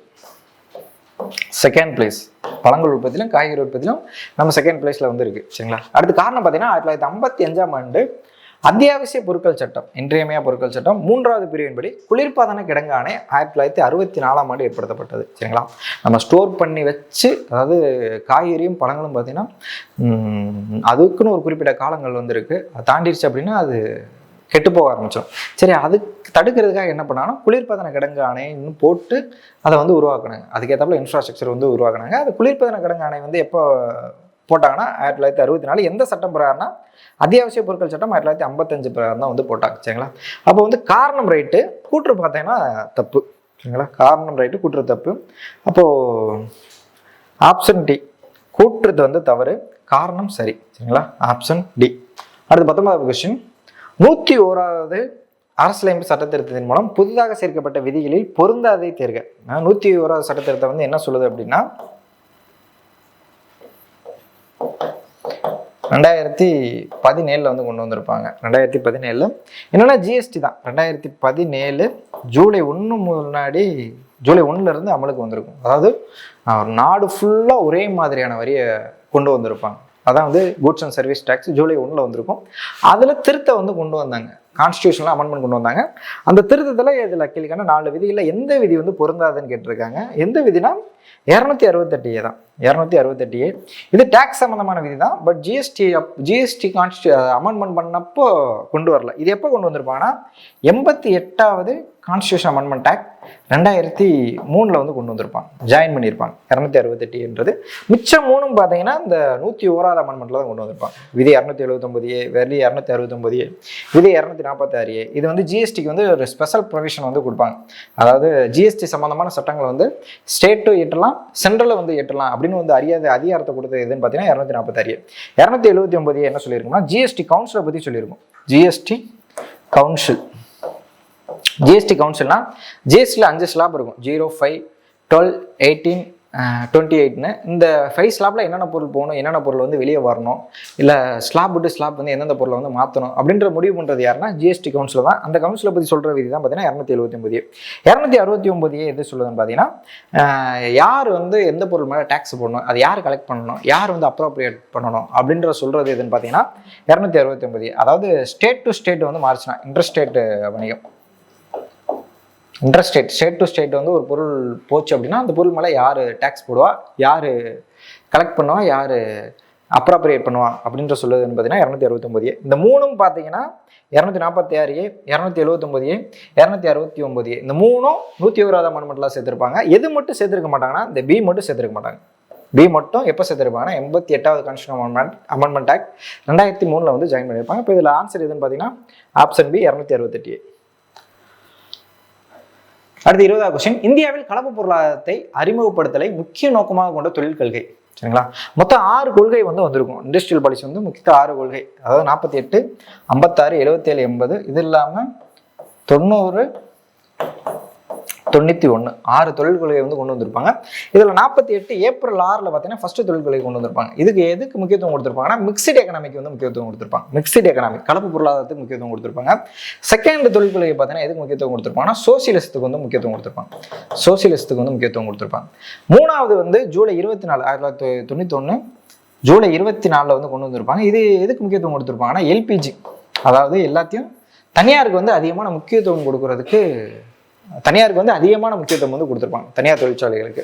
சரிங்களா, இப்போ இதில் பார்த்தீங்கன்னா கலப்பு பொருளாதார அறிமுகப்படுத்தலை முக்கிய நோக்கமாக கொண்ட தொழில் கொள்கை எதுன்னு பார்த்தீங்கன்னா ஃபர்ஸ்ட் தொழில் கொள்கை தான். இந்திய தொழில் கொள்கை 1948 ஏப்ரல் 6 வந்து கொண்டு வந்திருப்பாங்க. இதுதான் பார்த்தீங்கன்னா மிக்சட் எக்கனாமிக்கு வந்து முக்கியத்துவம் வந்து கொடுத்துருப்பாங்க. அடுத்து 21வது கொஸ்டின், கீழ்காண்பனவற்றுள் சரியான இணையை தேர்க. கீழ்காண்பனவற்றுள் சரியான இணையை தேர்க. இதில் என்ன கொடுத்துருக்காங்கன்னா என்டிபினா என்ன அப்படின்னு சொல்லிட்டுருக்காங்கன்னா ஜிடிபி ப்ளஸ் வெளிநாட்டில் இருந்து கிடைக்கும் நிகர வருமானம். இதுதான் பார்த்தீங்கன்னா என்டிபின்னு சொல்லியிருக்காங்க. இப்போ அதுக்கு முன்னாடி ஒரு சின்ன இது என்னன்னா, இப்போ அதுக்கு முன்னாடி ஜிடிபினா என்ன அப்படின்னா, ஜிடிபின்றது ஒரு கண்ட்ரியில்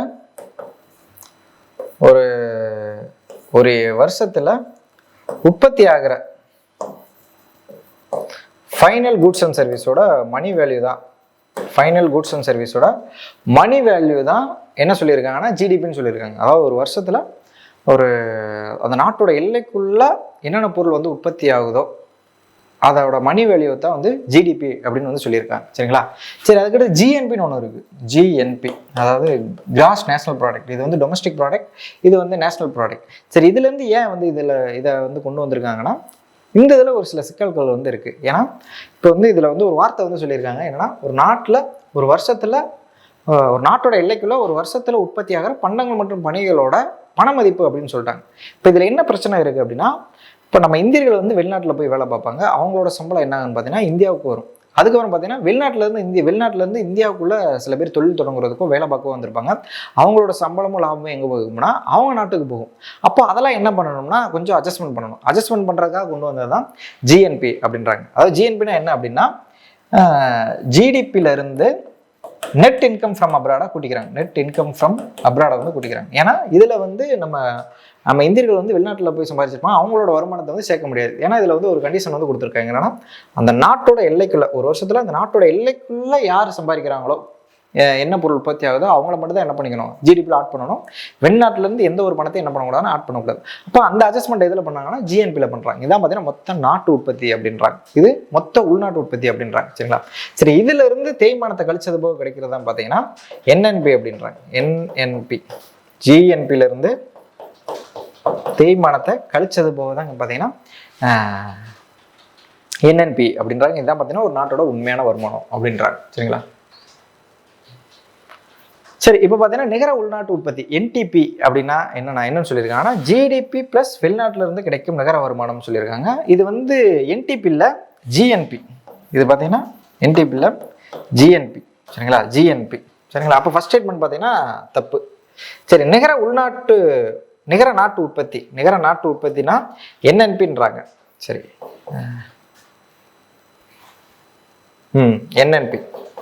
என்என்பினா என்னன்னு பார்த்தோம்னா ஜிஎன்பி மைனஸ் வந்து தேய்மானம். இப்போ இது செகண்ட் ஸ்டேட்மெண்ட் பார்த்தீங்கன்னா கரெக்ட். அடுத்து மொத்த நாட்டு உற்பத்தினா என்னன்னு பார்த்தீங்கன்னா இதுதான் பார்த்தோம். ஆனால் அவங்க கொடுத்தது என்ன பார்த்தீங்கன்னா ஜிடிபி மைனஸ் தேய்மானம்னுவாங்க. ஜிடிபி மைனஸ் தேய்மானம்னா எதுன்னு பார்த்தீங்கன்னா ஜிஎன்பின்னுவாங்க. சரி, என்டிபின்னுவாங்க. என்டிபி ஜிடிபி மைனஸ் தேய்மானம்ன்றது எதுன்னு பார்த்தீங்கன்னா என்டிபி அப்படின்வாங்க. அதாவது இதில் பார்த்தீங்கன்னா இப்போ ஜிஎன்பியிலேருந்து தேய்மானம் போச்சுன்னா அது என்என்பின்றோம். அதே மாதிரி ஜிடிபியிலேருந்து தேய்மானம் போச்சுன்னா அதுதான் பார்த்தீங்கன்னா என்டிபி அப்படின்றோம்.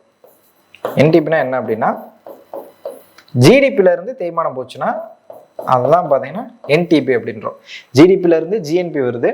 சரி, ஜிஎன்பிலேருந்து தேய்மானம் போச்சுன்னா அது என்என்பி, ஜிடிபிலேருந்து தேய்மானம் போச்சுன்னா அதுதான் பார்த்தீங்கன்னா என்டிபி அப்படின்றாங்க. சரிங்களா? அப்போ இது எதுன்னு பார்த்தீங்கன்னா ஜிடிபிலேருந்து தேய்மானம் போச்சுன்னா அதுக்கு பேர் என்னன்னா என்டிபின்னு கொடுத்துருக்காங்க. ஆனால் இங்கே என்ன கொடுத்துருக்காங்கன்னா ஜிஎன்பின்னு கொடுத்துருக்காங்க. மூணாவது ஸ்டேட்மெண்ட்டும் பார்த்தீங்கன்னா தப்பு. அடுத்து தனிநபர் வருமானம். தனிநபர் வருமானம்ன்றது நாட்டு வருமானம் போய் மக்கள் தொகை கொடுத்துருக்காங்க. இது வந்து என்ன அப்படின்னா பெர் கேபிட்டா இன்கம்னுவாங்க. பெர் கேபிட்டா இன்கம், இது பர்சனல் இன்கம்ல per capita income. Per capita இன்கம்னா நாட்டு வருமானம் வந்து ஒவ்வொரு தலைக்கும் ஒவ்வொரு மக்களுக்கும் எவ்வளோ போய் சேர்ந்துச்சு அப்படின்றத கால்குலேட் பண்ணுறதான் பெர் கேபிட்டா இன்கம்னுவாங்க. மொத்த தலா வருமானம், மொத்த நாட்டு தலா வருமானம் அப்படின்வாங்க. இது வந்து பெர் கேபிட்டல் இன்கம். பர்சனல் இன்கம்னா என்ன அப்படின்னா நேஷனல் இன்கம்மோட எதை மைனஸ் பண்ணிக்கிறோம்னா சோசியல் செக்யூரிட்டி கான்ட்ரிபியூஷனை வந்து மைனஸ் பண்ணிட்டு டிரான்ஸ்ஃபர் பேமெண்ட்டை வந்து ப்ளஸ் பண்ணிக்கிறது. சரிங்களா? ஒரு நாட்டு வருமானம் பார்த்தீங்கன்னா ஒரு மனுஷனுக்கு முழுசாக போய் சேராது. அவனுக்கு என்ன ஆகும்னா சோசியல் செக்யூரிட்டி கான்ட்ரிபியூஷன் வந்து மைனஸ் ஆகும். சோசியல் செக்யூரிட்டி கான்ட்ரிபியூஷன்னா ஒரு சம்பளம் வாங்குறாங்கன்னா அவங்கள்ட்ட இஎஸ்ஐபிஎஃப் பிடிப்பாங்க, மெடிக்கல் இன்சூரன்ஸ் பிடிப்பாங்க, அது வந்து மைனஸ் ஆகும். ப்ளஸ் வந்து கவர்மெண்ட் கொடுக்குற மானியங்கள் உதவித்தொகைகள் எல்லாமே ப்ளஸ் ஆகும். அதான் பார்த்தீங்கன்னா டிரான்ஸ்ஃபர் பேமெண்ட் அப்படின்றாங்க. அதைத்தான் பார்த்தீங்கன்னா என்ன சொல்கிறாங்கன்னா தனிநபர் வருமானம்ன்றாங்க. தலா வருமானன்றது நாட்டு வருமானத்தை மக்கள் தொகையை வந்து வகுக்கிறது தான் வந்து தலா வருமானம் அப்படின்றாங்க. சரிங்களா? இப்போ இதில் வந்து சரியான இணை எது கேட்டிருக்காங்கன்னா ஆப்ஷன் பி தான். அதாவது நிகர நாட்டு உற்பத்தி எதுன்னு பார்த்தீங்கன்னா ஜிஎன்பி மைனஸ் தேய்மான கழிவு. சரிங்களா? அடுத்து வந்து நிதிக்குழு கீழ்காணும் எவற்றை நிர்ணயம் செய்கிறது? அதாவது இந்திய அரசு நிதியினை செயல்படுத்துதல், பல்வேறு துறைகளுக்கு நிதியை ஒதுக்குதல், இதெல்லாம் யாரோட செயல்பாடுனா ஃபினான்ஸ் மினிஸ்ட்ரியோட செயல்பாடு. ஃபினான்ஸ் மினிஸ்ட்ரியோட செயல்பாடு. அடுத்து நிதி வளங்களை வந்து மாநிலங்களுக்கு மாற்றுதல், இதுதான் பார்த்தீங்கன்னா யார் பண்ணுவாங்கன்னா ஃபினான்ஸ் கமிஷன் பண்ணும். அதாவது செங்குத்து சமமின்மை, கிடைமட்ட சமமின்மை, அதாவது ஒரு ஸ்டேட்டுக்கும் சென்ட்ரலுக்கும் சென்ட்ரலுக்கும் ஸ்டேட்டுக்கும் எவ்வளோ பணம் ஆகணும், ஸ்டேட்டுக்கும் எவ்வளோ பணம் ஆகுது, இதுதான் பார்த்தீங்கன்னா செங்குத்து சமமின்மை அப்படின்வாங்க. இது வந்து கிடைமட்ட சமமின்மை அப்படின்வாங்க. ஸ்டேட்டுக்கு எவ்வளோ பணம் வந்து பிரித்து போகணும், ஸ்டேட்டுக்கு வந்து எவ்வளோ பணம் வந்து போகணும் அப்படின்றது முடிவு பண்ணுறது யாருன்னா ஃபினான்ஸ் கமிஷன் தான் முடிவு பண்ணணும். அதுக்காக தான் வந்து அந்த ஃபினான்ஸ் கமிஷன் ஒரு அமைப்பை வந்து உருவாக்கியிருப்பாங்க. அப்போது நிதி வளங்களை வந்து மாநில அரசுக்கு வந்து மாற்றுறது யாரோட பொறுப்பு அப்படின்னா ஃபினான்ஸ் கமிஷனோட பொறுப்பு. அடுத்து பார்த்தீங்கன்னா இந்திய அரசின் கணக்குகளை வந்து தணிக்கை செய்தல், இது யார் பண்ணுவாங்கன்னா சிஏஜி வந்து பண்ணுவார். அதாவது மாநில அரசோட கணக்குகளையும் மத்திய அரசோட கணக்குகளை வந்து தணிக்கை பண்ணுறவர் யாருன்னா சிஏஜி தான் பண்ணுவார். இது ஃபினான்ஸ் கமிஷன் வந்து பண்ண மாட்டாங்க. அப்போ ஃபினான்ஸ் கமிஷன் பண்ணுறது எதுன்னு பார்த்தீங்கன்னா நிதி வளங்களை வந்து மாநில அரசுகளை வந்து மாற்றுறது. ஒவ்வொரு மாநிலத்துக்கும் எவ்வளோ பணம் போகணும் அப்படின்னு ஒரு விகிதாச்சார அடிப்படையை வந்து யாருக்கு ரெக்கமெண்ட் பண்ணுவாங்கன்னா சென்ட்ரல் கவர்மெண்ட்டுக்கு வந்து ரெக்கமெண்ட் பண்ணுவாங்க. அவங்க அதுக்கேற்றாப்புல மணியை வந்து ட்ரான்ஸ்ஃபர் பண்ணுவாங்க, மாற்றி விடுவாங்க. அப்போ இதில் எது ஆன்சர் பார்த்தீங்கன்னா ஆப்ஷன் சி. அடுத்து 23வது கொஸ்டின் கீழ்காணும் கூற்றுகளை ஆராய்க. 1991 புதிய தொழில் கொள்கையின்படி கட்டாய உரிமம் பெற வேண்டிய தொழில்களின் பட்டியலில் 23 தொழில்கள் மட்டும் இருந்தன. அதாவது 23 தொழில்கள் மட்டும் இல்லை, 18 தொழில்கள் வந்து இருந்துச்சு. 23ல் 18 தொழில்கள் தான் வந்து இருந்துச்சு. சரிங்களா? அப்போ ஃபர்ஸ்ட் ஸ்டேட்மெண்ட் பார்த்தீங்கன்னா தப்பு. செகண்ட் பார்த்தீங்கன்னா தொழில் கொள்கை 1956 லைசன்ஸ் ராஜ் ராஜ்யம் எனப்படும் உரிமை முறையிலிருந்து பெரிய தொழில்களை விடுவிப்பதை நோக்கமாக கொண்டுள்ளது. 1956 நோக்கம் என்னன்னு பார்த்தீங்கன்னா சோசியலிசம் தான். சோசியலிசம் என்னன்னா கவர்மெண்ட் கண்ட்ரோலில் இருக்கணும்னு தான் அதை விரும்பினாங்க எல்லா தொழில்களும். இப்போ இந்த லைசன்ஸ் ராஜ் உரிமத்திலேருந்து விலக்கப்படுறது எந்த தொழில் கொள்கைனா 1991 தொழில் கொள்கை. 1991 தொழில் கொள்கை. இப்போ செகண்ட் செக்மெண்ட்டும் பார்த்தீங்கன்னா தப்பானதான். இப்போ ஆன்சர் எதுன்னு பார்த்தீங்கன்னா 1 மற்றும் 2 தவறு. Option D. அடுத்து 24வது கொஸ்டின் இந்தியாவில் நவம்பர் 26 தேசிய பால் தினம் கொண்டாடப்படுகிறது. இந்தியாவில் நவம்பர் 26 தேசிய பால் தினம் வந்து கொண்டாடப்படுகிறது. இது யாரோட பிறந்தநாள் அப்படின்னா வர்கீஸ் குரியனோட பிறந்தநாள். 1921 நவம்பர் 26 வந்து அவர் பிறந்திருப்பார். 1921 நவம்பர் 26 வந்து பிறந்திருப்பாரு. அவரோட பிறந்தநாளை என்ன பண்ணியிருப்பாங்கன்னா தேசிய பால் தினமாக வந்து வச்சிருப்பாங்க நவம்பர் 26. அடுத்து காரணம் பார்த்தீங்கன்னா 1950 ஆனந்த் பால் கூட்டுறவு நிறுவனம் வர்கீஸ் குரியன் அவர்களால் குஜராத் மாநிலத்தில் தொடங்கப்பட்டது. கரெக்டு தான். இந்த வெண்மை புரட்சின்ற ஒன்று கொண்டு வந்தது யார் அப்படின்னா வர்கீஸ் குரியன் தான். அதாவது பசுமை புரட்சியோட தந்தைன்னு யாரை சொல்லுவாங்கன்னா எம்.எஸ். சுவாமிநாதன் அவர்களை சொல்லுவாங்க. அதே மாதிரி வெண்மை புரட்சியோட தந்தை பால் மற்றும் பால் சாதன பொருட்களை வந்து அதிக அளவு உற்பத்தி பண்ணுற ஒரு சாதனை தான் வெண்மை புரட்சி அப்படின்வாங்க. அந்த வெண்மை புரட்சியோட தந்தை யாருன்னா வர்கீஸ் குரியன் தான். வர்கீஸ் குரியன் தான் என்ன பண்ணியிருப்பாருன்னா 1950 ஆனந்த் பால் கூட்டுறவு நிறுவனத்தை வந்து ஸ்டார்ட் பண்ணியிருப்பாங்க. ஸோ அதனால என்ன பண்ணியிருப்பாங்கன்னா அவரோட பிறந்தனால தேசிய பால் தினமாக வந்து வச்சிருப்பாங்க. சரிங்களா? அப்போ கூற்று சரி, காரணம் சரி. அப்போ ஃபர்ஸ்ட் தான் கூற்று காரணம் சரி, மேலும் காரணம் கூற்றுக்கான சரியான விளக்கம். சரிங்களா? Option A. அடுத்து 25வது கொஸ்டின் கீன்ஸின் கோட்பாட்டில் பணத்திற்கான தேவையையும் பண அளிப்பையும் நிர்ணயிப்பது. கீன்ஸின் கோட்பாட்டில் பணத்திற்கான தேவையும் பண அளிப்பையும் நிர்ணயிப்பது எதுன்னு பார்த்தீங்கன்னா வட்டி விகிதம். Option D. அடுத்து 26, நபார்டு வங்கி வழங்கும் 3 அடுக்கு கூட்டுறவு கடன் முறையை வரிசைப்படுத்துக. இப்போ நபார்டுனா எது கொண்டு வந்திருப்பாங்கன்னா முழுக்க முழுக்க வேளாண் சம்பந்தமானதுக்கு கடன் கொடுக்கறது தான் கொண்டு வந்திருப்பாங்க. எப்போ கொண்டு வந்திருப்பாங்கன்னா 1982 வந்து கொண்டு வந்திருப்பாங்க. 1982 வந்து ஜூலைல வந்து கொண்டு வந்திருப்பாங்க. இதுக்கு முன்னாடி ஒரு அமைப்பு இருக்கும், ஏஆர்டிசின்னு ஒரு அமைப்பு இருக்கும். ஏஆர்டிசி 1964 வந்து கொண்டு வந்திருப்பாங்க. அதுவும் பார்த்தீங்கன்னா வேளாண் சம்மந்தமானதுக்கு கடன் கொடுக்குறத கொண்டு வந்ததான். இப்போ அதை இன்னும் கொஞ்சம் எஃபிஷியண்டாக செயல்படுத்தணும் அப்படின்றதுக்காக அதுக்கு மாற்ற ஒரு நிறுவனம் கொண்டு வந்திருப்பாங்க. அதான் பார்த்தீங்கன்னா நபார்டு. அதான் நபார்டு. இது வந்து ஒரு ரீஃபினான்ஸ் இன்ஸ்டிடியூஷன் அப்படின்வாங்க. ரீஃபினான்ஸ் இன்ஸ்டிடியூஷன், அதாவது நபார்டுக்கும் மக்களுக்கும் கனெக்ஷன் இருக்காது, நபார்டுக்கும் பேங்க்குக்கும் தான் கனெக்ஷன் இருக்கும். அதாவது ஒருத்தர் வந்து ஒரு பேங்க்ல போய் கமர்ஷியல் பேங்க்ல அக்ரிகல்ச்சருக்காக லோன் கேட்குறாரு அப்படின்னா அதுக்கு ஏற்றாப்புல அந்த பேங்க்கு யார்கிட்ட போய் கேட்பாங்கன்னா, யார்கிட்ட போய் வாங்கி கொடுப்பாங்கன்னா நபார்ட்ட இருந்து வாங்கி மக்கள்கிட்ட கொடுப்பாங்க. அதாவது நபார்ட்ட ஒரு 3% வாங்குறாங்க வட்டி, 3% வட்டிக்கு வந்து அக்ரிகல்ச்சருக்காக வாங்குறாங்கன்னா மக்கள்கிட்ட எவ்வளோ கொடுப்பாங்கன்னா ஒரு 5% வட்டி கொடுப்பாங்க. இப்போ இது மூலமாக அந்த பேங்க் வந்து எவ்வளோ சம்பாதிக்கணும்னா 2% வட்டி வந்து சம்பாதிச்சுக்கணும். சரிங்களா? இதான் பார்த்தீங்கன்னா ரீஃபினான்ஸ் இன்ஸ்டிடியூஷன் வாங்க. அதாவது நபார்டுக்கும் மக்களுக்கும் கனெக்ஷன் இருக்காது, நபார்டுக்கும் பேங்க்குக்கும் கனெக்ஷன் இருக்கும். நபார்டுக்கும் பேங்க்குக்கும் கனெக்ஷன் இருக்கும், பேங்க்குக்கும் சிட்டிசனுக்கு தான் வந்து கனெக்ஷன் இருக்குமே தவிர நபார்டுக்கும் சிட்டிசனுக்கு வந்து கனெக்ஷன் வந்து இருக்காது. இது அதனால தான் பார்த்தீங்கன்னா இது ரீஃபினான்ஸ் இன்ஸ்டிடியூஷன் அப்படின்வாங்க. அதாவது ஒரு பேங்க்கில் நம்ம அக்ரிகல்ச்சர் சம்மந்தமாக லோன் கேட்டோம்னா அவங்க யார்கிட்ட போய் வாங்கி நம்மகிட்ட கொடுப்பாங்கன்னா நபார்ட்ட இருந்து வாங்கி தான் கொடுப்பாங்க. நபார்ட்ட இருந்து வாங்கி தான் வந்து கொடுப்பாங்க. சரிங்களா? சரி, அந்த நபார்டு வந்து எந்தெந்த பேங்க்குக்கு வந்து ரீஃபினான்ஸ் பண்ணுது அப்படின்னா மாநில கூட்டுறவு வங்கி, அடுத்து மத்திய கூட்டுறவு வங்கி, அடுத்து துவக்க வேளாண்மை கூட்டுறவு வங்கி, இந்த 3க்குமே பண்ணுது. இது இல்லாமல் வேற யாருக்கு பண்ணுறாங்கன்னா சுய உதவி குழுக்கு வந்து பண்ணுறாங்க. மகளிர் சுய உதவி குழுக்கு வந்து பண்ணுறாங்க. சுய உதவி குழுக்களுக்கு வந்து பண்ணுறாங்க. சரிங்களா? இப்போ இதை எந்த வரிசைப்படுத்துங்கன்னா ஃபர்ஸ்ட் மாநில கூட்டுறவு வங்கி, அடுத்து மத்திய கூட்டுறவு வங்கி, அடுத்து துவக்க வேளாண்மை கூட்டுறவு வங்கி. சரிங்களா? Option C 1, 2, 3. சரிங்களா? ரீஃபினான்ஸ்னா என்ன அப்படின்னா மக்களுக்கும் நபார்டுக்கும் கனெக்ஷன் இருக்காது, நபார்டுக்கும் பேங்க்குக்கு தான் வந்து கனெக்ஷன் இருக்கும். ஒரு பேங்க்ல வந்து அக்ரிகல்ச்சர் சம்பந்தமாக நம்ம லோன் கேட்டோம் அப்படின்னா அவங்க நபார்ட்ட இருந்து வாங்கி நம்மகிட்ட வந்து கொடுப்பாங்க. சரிங்களா? அதான் பார்த்தீங்கன்னா ரீஃபினான்ஸ் அப்படின்வாங்க. சரிங்களா? சரி, இதில் ஆன்சர் எதுன்னு பார்த்தீங்கன்னா ஆப்ஷன் சி.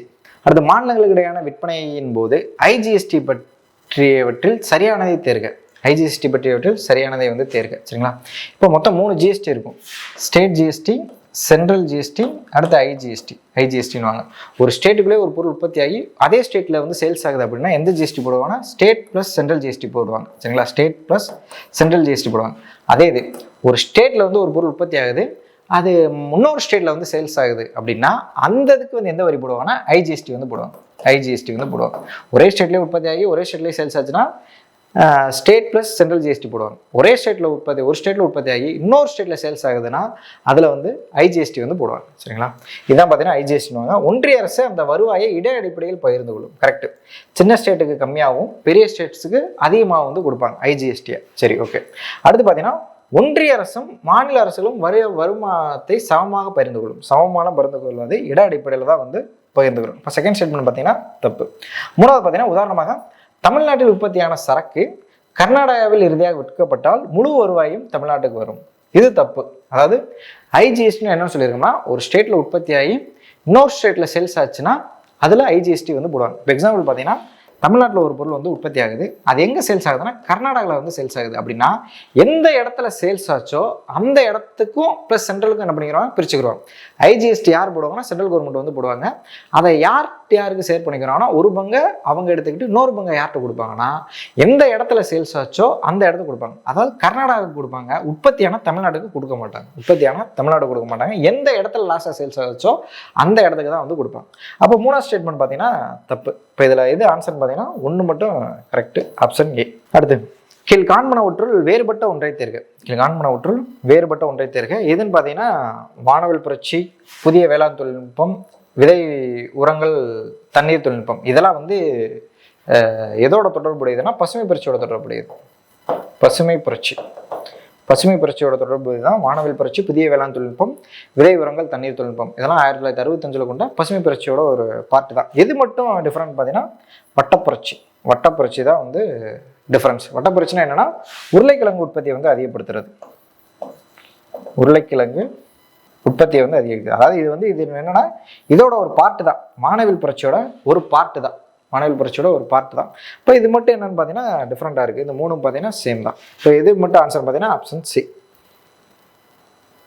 29 வறுமை ஒழிப்பு திட்டங்கள். வறுமை ஒழிப்பு திட்டங்களை வந்து ஜாயின் பண்ண சொல்லியிருக்காங்க. எம்ஜி நரேகான் வாங்க. இது என்னன்னா Mahatma Gandhi national rural employment guaranteed scheme. Mahatma Gandhi national rural employment guaranteed scheme எப்போ கொண்டு வந்திருப்பாங்கன்னா 2006 கொண்டு வந்திருப்பாங்க.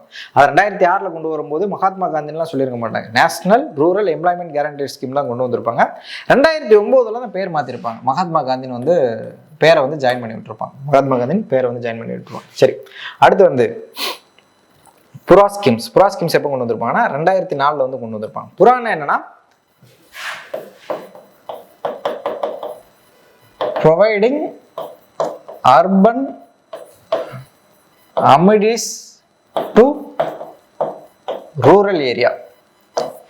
Providing urban amenities to rural area. அதாவது நகர்ப்புறத்தில் இருக்க இன்ஃப்ராஸ்ட்ரக்சர்லாம் கிராமத்துலேயும் கொண்டு வரணும் அப்படின்ற ஒரு ஐடியாலஜியில் இந்த ஸ்கீம்ஸை வந்து வடிவமைச்சிருப்பாங்க. இது யாரோட சிந்தனையில் வடிவமைச்சிருப்பாங்க?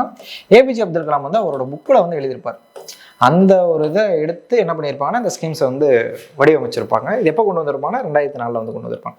அடுத்து வந்து ராஜீவ் ஆவாஸ் யோஜனா எப்போ கொண்டு வந்திருப்பாங்கன்னா 2009. ராஜீவ் ஆவாஸ் யோஜனா 2009. இதுக்கு முன்னாடி 1985 பார்த்தீங்கன்னா இந்திரா காந்தி ஆவாஸ் யோஜனான்னு ஒன்று கொண்டு வந்திருப்பாங்க. அதை தான் வந்து என்ன பண்ணியிருப்பாங்கன்னா 2009 ராஜீவ் ஆவாஸ் யோஜனான்னு பேர் மாற்றிருப்பாங்க. அடுத்து 2015 பார்த்தீங்கன்னா பிரதான் மந்திரி ஆவாஸ் யோஜனான்னு பேர் மாற்றிருப்பாங்க. சரிங்களா?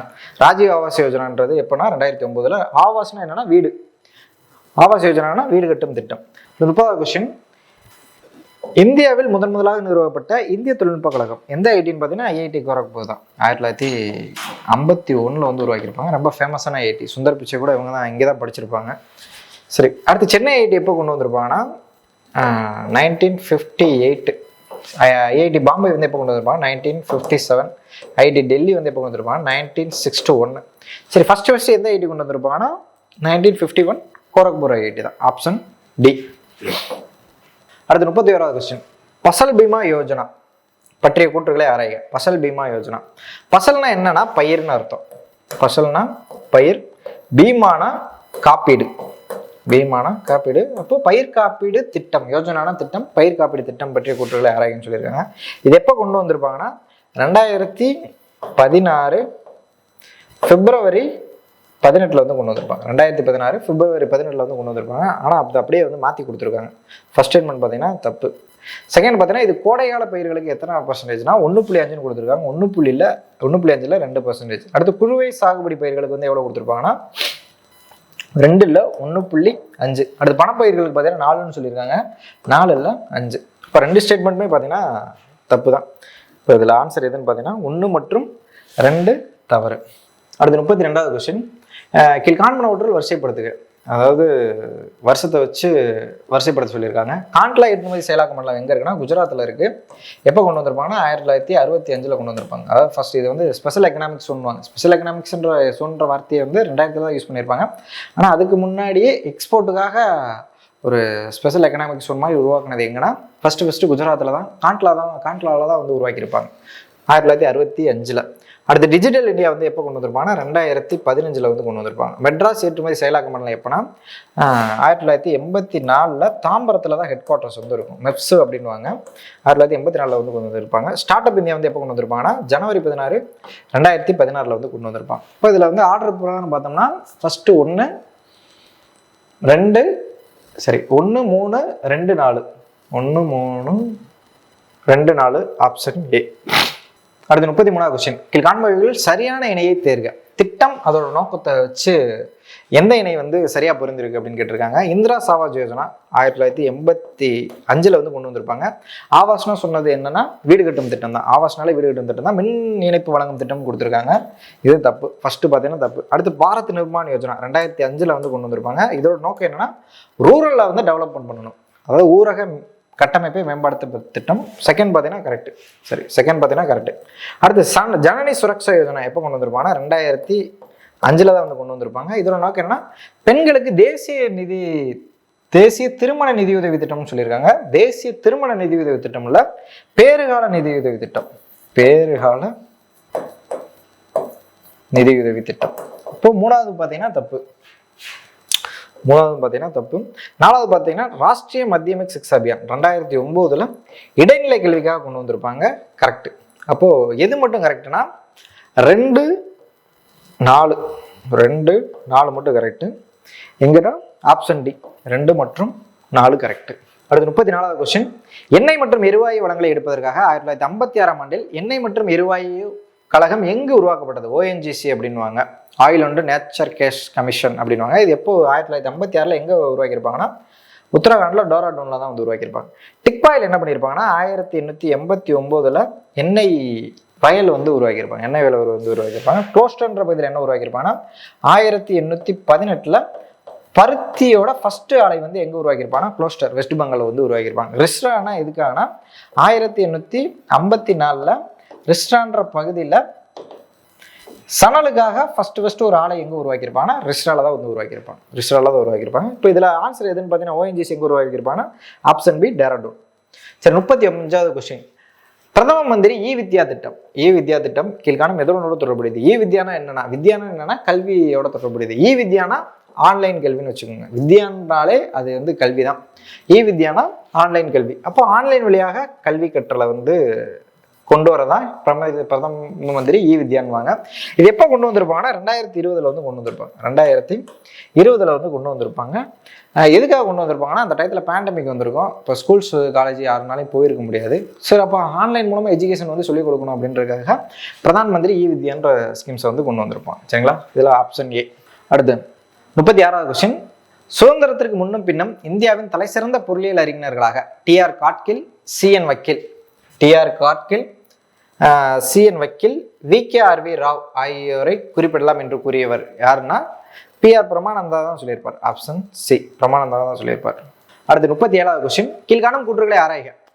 மனிதவள மேம்பாட்டு குறியீடு மஹபூப் உல் ஹக் என்பவரால் உருவாக்கப்பட்டது. கரெக்டு தான். மஹபூப் உல் ஹக் என்றவர் வந்து 1990 உருவாக்கியிருப்பார். 91 அமர்த்தியா சென் வந்து அதை வந்து மேம்படுத்தியிருப்பார். கரெக்ட். ஃபர்ஸ்ட் ஸ்டேட்மெண்ட் பார்த்தா கரெக்ட். அடுத்து HTN எல்லையை வாழ்க்கை தரம், வறுமை ஒழிப்பு, நகரமயமாதல் ஆகிய பரிணாமங்களை சேர்த்து அமர்த்தியா குமார் சென் வந்து விரிவுபடுத்தியிருப்பாருன்னு சொல்லியிருப்பாங்க. விரிவுபடுத்தினது அமர்த்தியா சென் தான் விரிவுபடுத்தியிருப்பாரு. ஆனால் பேராமீட்டர் வந்து இது இல்லை. அதை வந்து ஹெல் அப்படின்னு சொல்லுவாங்க ஷார்ட்டா. ஹெல்னா என்னன்னா health, education, standard of living. இந்த 3 தான் பார்த்தீங்கன்னா அதோட பேராமீட்டர். அதாவது கல்வி, மருத்துவம், வாழ்க்கை தரம். இந்த 3 விஷயத்தை என்ன பண்ணுவாங்கன்னா இந்த HTன்ற ஒரு இதை வந்து குறியீடை வந்து உருவாக்குவாங்க.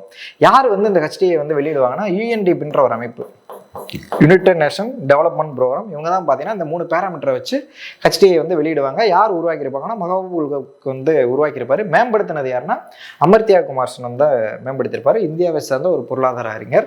இப்போ HTயில் 2025 நம்ம நாடு வந்து எத்தனாவது இடத்துல இருக்குன்னா 130வது இடத்துல இருக்கு. நம்ம இந்தியா பார்த்தீங்கன்னா 130வது இடத்துல இருக்கு. ஃபர்ஸ்ட் இடத்துல யார் இருக்காங்கன்னா ஐஸ்லாந்து வந்து இருக்காங்க. ஃபர்ஸ்ட் இடத்துல வந்து ஐஸ்லாந்து வந்து இருக்காங்க. எப்பயுமே பார்த்தீங்கன்னா இந்த ஐஸ்லாந்து, நார்வே, சுவிட்சர்லாந்து இந்த 3 நாடுமே பார்த்தீங்கன்னா மாறி மாறி வந்துகிட்டே இருக்கும். சரிங்களா? இப்போ இதில் எது ஆன்சர் பார்த்தீங்கன்னா 1 சரி 2 தவறு. Option A. அடுத்து 38வது கொஸ்டின். பொறுத்துக. தொழில்துறை தொகுப்பு அதோட பொறுத்து சொல்லியிருக்காங்க. இப்போ கொதிகலன், விசையாழி, பாய்லர்ஸ், டர்பைன்ஸ் வந்து எங்கே இருக்குன்னா திருச்சியில் வந்து இருக்கு. விசைத்தறி எங்கே இருக்குன்னா சேலத்தில் வந்து இருக்கு. அச்செழுதல் தீப்பெட்டியை வந்து எங்கே இருக்குன்னா விருதுநகரில் வந்து இருக்கு. தானியங்கி மின்னணு எங்கே இருக்குன்னா கிருஷ்ணகிரி, ஒசூரில் வந்து இருக்கு. இப்போ எது கரெக்டுன்னு பார்த்தீங்கன்னா 3, 1, 2, 4. Option D. 3, 1, 2, 4. Option D.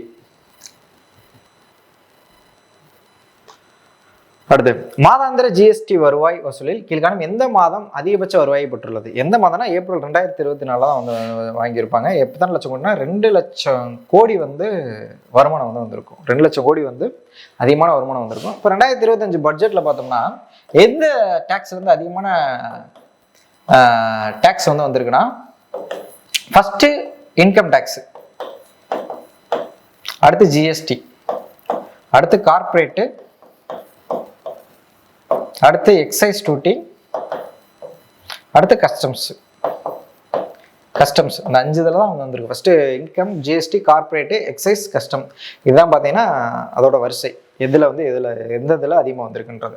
இப்போ இதில் எந்த மாதத்தில் அதிகமான வருவாய் வந்திருக்குன்னா ஏப்ரல் 2024 தான் ஜிஎஸ்டி வந்து அதிக வருமானம் வந்திருக்கு. 2 லட்சம் கோடி வந்து வந்திருக்கு. Option A. அடுத்து 40வது கொஸ்டின். தேசிய ஊரக நல அமைப்பு நேஷனல் ரூரல் ஹெல்த் மிஷன் பற்றில் தவறானதை தேர்வுன்னு கொடுத்துருக்காங்க. இது எப்போ உருவாக்குனாங்கன்னா ஏப்ரல் 12, 2005 தான் வந்து ஸ்டார்ட் பண்ணியிருப்பாங்க. கரெக்ட். அடுத்து இது நலிவடைந்த ஊரக மக்களுக்கான தரமான மருத்துவ உடல்நல வசதிகளை ஏற்படுத்துதல். கரெக்ட். அடுத்து இது மாநிலத்திற்கான சுகாதார குறியீட்டை ஆண்டுதோறும் வெளியிடுகிறது. சுகாதார குறியீட்டை யார் வெளியிடுவாங்கன்னா நிதி ஆயோக் தான் வெளியிடும். நிதி ஆயோக் தான் வந்து வெளியிடுமே தவிர நேஷனல் ரூரல் ஹெல்த் மிஷன் வந்து பண்ண மாட்டாங்க. அடுத்து இந்த மகப்பேறு மற்றும் குழந்தைகள் நலன் ஆகியவற்றுக்கு முக்கியத்துவம் வந்து வழங்குகிறது. கரெக்ட். அதாவது நேஷனல் ரூரல் ஹெல்த் மிஷன்னா என்னன்னா அந்த பிரைமரி ஹெல்த் சென்டர் மூலமாகவும் அங்கன்வாடி மூலமாகவும் மக்களோட ஹெல்த்தை வந்து கண்காணிப்பாங்க. அவங்களுக்கு தேவையான ஊட்டச்சத்தோ மருந்துகளை வந்து கொடுக்குறது. சரிங்களா? அதான் பார்த்தீங்கன்னா நேஷனல் ரூரல் ஹெல்த் மிஷனோட எய்மு. இப்போ இது எது மட்டும் தப்பாக இருக்குன்னா ஆப்ஷன் சி மட்டும் தப்பாக இருக்குது. இது யார் பண்ணுவாங்கன்னா நிதி ஆயோக் வந்து பண்ணுவாங்க. அடுத்து 41வது கொஸ்டின். தமிழ்நாட்டின் 3 அடுக்கு உடல்நல அடிப்படை கட்டமைப்புகளில் பொருந்தாததை தேர்க. அதாவது நம்மளோட மெடிக்கல் ஸ்ட்ரக்சர் வந்து எப்படி இருக்குன்னா டிஸ்ட்ரிக்ட் லெவலில் ஒரு ஹாஸ்பிட்டல், அதுக்கு தாலுக் லெவலில் ஒரு ஹாஸ்பிட்டல், அடுத்து வந்து பஞ்சாயத்து லெவலில் ஒரு ஹாஸ்பிட்டல், டிஸ்ட்ரிக்ட் லெவலில் டிஸ்ட்ரிக்ட் ஹாஸ்பிட்டல் வந்து இருக்கும், மாவட்ட மருத்துவமனை இருக்கும், தாலுக் லெவலில் கம்யூனிட்டி ஹாஸ்பிட்டல் வந்து இருக்கும், தாலுக் லெவலில் கம்யூனிட்டி ஹாஸ்பிட்டல் இருக்கும், பஞ்சாயத்து லெவலில் பிரைமரி ஹெல்த் சென்டர் வந்து இருக்கும், பஞ்சாயத்து லெவலில் பிரைமரி ஹெல்த் சென்டர் வந்து இருக்கும். இப்போ இதில் வந்து எது வந்து பொருந்தாதுன்னு கொடுத்துருக்காங்கன்னா பிரைமரி ஹெல்த் சென்டர் வரும், சமூக நல மையம் வரும், மருத்துவமனை வந்து வரும். சரிங்களா? எது மட்டும் வராதுன்னா மருத்துவ அவசர ஊர்திகள் மட்டும் வராது. சரிங்களா? இப்போ இதில் ஆப்ஷன் சி.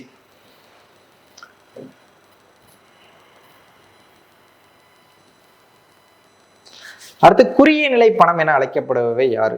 இது என்ன கொடுத்துருக்காங்க. இது வந்து என்ன வகைன்னு பார்த்தோம்னா லிக்விடிட்டி எதில் வந்து அதிகமாக இருக்குது அப்படின்னு வந்து கேட்டிருக்காங்க. லிக்விடிட்டி எதில் ஃபஸ்ட்டு அதிகமாக இருக்குன்னா, அதாவது ஒரு கடையில் போயிட்டு நம்ம எதை கொடுத்தா ஃபஸ்ட்டு பொருளை கொடுப்பியான்னா பணம் தான். அப்போ பணத்தில் தான் வந்து அதிகமான லிக்விடிட்டி வந்து இருக்குது. சரி, மற்ற பொருளை வந்து எந்த பொருளை வந்து ஈஸியாக வந்து பணமாக அடுத்து மாற்ற முடியும்னா அடுத்து தங்கத்தை வந்து மாற்ற முடியும், அடுத்து வந்து பத்திரங்களை வந்து அதிகமாக வந்து மாற்ற முடியும். அப்போது லிக்விடிட்டி வந்து எதில் வந்து அதிகமாக இருக்குது அப்படின்னு வந்து வரிசைப்படுத்த சொல்லியிருக்கான். அதை பார்த்தீங்கன்னா M1, M2, M3 அப்படின்வாங்க. M1, M2, M3, M4 அப்படின்னு வந்து சொல்லுவாங்க. சரிங்களா? இதில் M1, M2 பார்த்தீங்கன்னா குறுகிய நிலை பணம் அப்படின்வாங்க, குறுகிய நிலை பணம்னுவாங்க. M3, M4 வந்து பரந்த நிலை பணம் அப்படின்வாங்க. M1, M2 வந்து குறுகிய நிலை பணம், M3, M4 வந்து பரந்த நிலை அப்படின்வாங்க. இதில் M1 எதுன்னு பார்த்தீங்கன்னா ஃபஸ்ட்டு லிக்விடிட்டி எதில் அதிகமாக இருக்குன்னா காகித பணத்துக்கு இருக்குது, நாணயங்கள் இருக்குது, டிமாண்ட் டெபாசிட்டுக்கு இருக்குது. டிமாண்ட் டெபாசிட்னா நம்ம போட்ட பணத்தை எப்போ வேணாலும் எடுத்துக்கலாம். டைம் டெபாசிட்ன்றது அதுக்குன்னு ஒரு டைம் இருக்கும், அந்த டயத்துக்கு அப்புறம் தான் என்ன பண்ண முடியும், நம்ம எடுக்க முடியும். இப்போ லிக்விடிட்டி எதில் வந்து ஃபஸ்ட்டு அதிகமாக இருக்குன்னா காகித பணத்துக்கு, நாணயத்துக்கு, அடுத்து டிமாண்ட் டெபாசிட்டுக்கு. அப்போ இதுதான் பார்த்தீங்கன்னா M1, அதாவது லிக்விடிட்டி அதிகமாக இருக்குது. இதுதான் பார்த்தீங்கன்னா M1வாங்க. அதுக்கடுத்து M2னா என்ன சொல்லுவாங்கன்னா M1ஓட சேர்த்து என்ன பண்ணுவாங்கன்னா அஞ்சலக சேமிப்பு, வங்கியின் சேமிப்பு, வைப்பு, இதுதான் பார்த்தீங்கன்னா M2 அப்படின்வாங்க. அதுக்கடுத்து அனைத்து வங்கிகளிலும் கூட்டுறவு வங்கியிலும் உள்ள கால வைப்பு, இதுதான் பார்த்தீங்கன்னா M3 அப்படின்வாங்க. அடுத்து பார்த்தீங்கன்னா அஞ்சலகத்தில் உள்ள அனைத்து வைப்பு, இது வந்து M4 அப்படின்வாங்க. அதாவது லிக்விடிட்டியை வச்சு இதை வகைப்படுத்திருக்காங்க. ஃபர்ஸ்ட் M1க்கு அதிகமாக இருக்கும், அதுக்கடுத்து M2க்கு அதிகமாக இருக்கும், அடுத்து M3க்கு அதிகமாக இருக்கும், அடுத்து M4க்கு அதிகமாக இருக்கும்.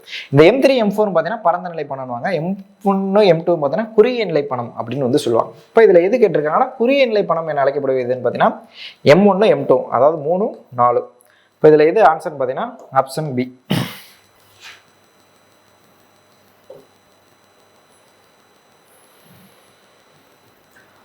அடுத்து கைபேசியின் தேவை அதிகரித்தால் கேமராவின் தேவை, டேப் ரெக்கார்டுகளின் தேவை குறைகிறது.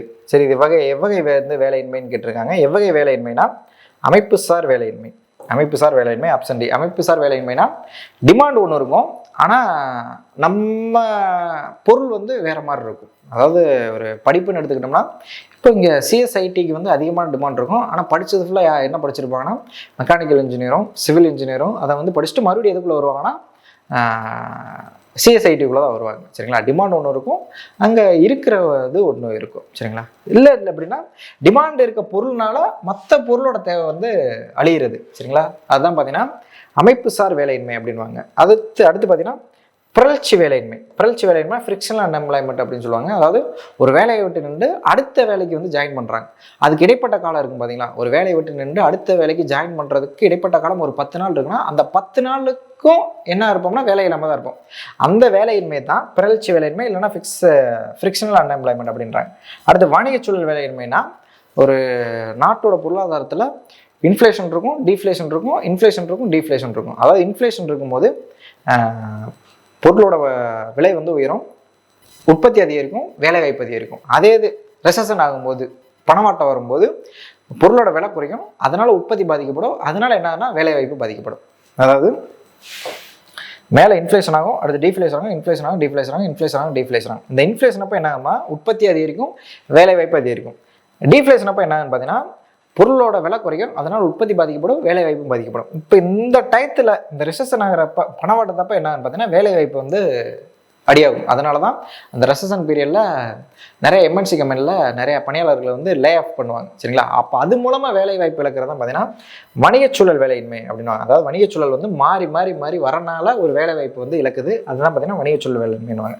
அடுத்து தொழில்நுட்ப வேலையின்மைனா ஒரு டெக்னாலஜி வந்தனால நிறைய அவரோட வேலை வந்து காலியாகிறது, இதான் பார்த்தீங்கன்னா தொழில்நுட்ப வேலையின்மைன்றாங்க. இப்போ ஏஐ வந்தனால நிறையா ஐடி கம்பெனிஸில் இருக்க பணியாளர்களுக்கு வேலை போகும் அப்படின்னு சொல்கிறாங்க.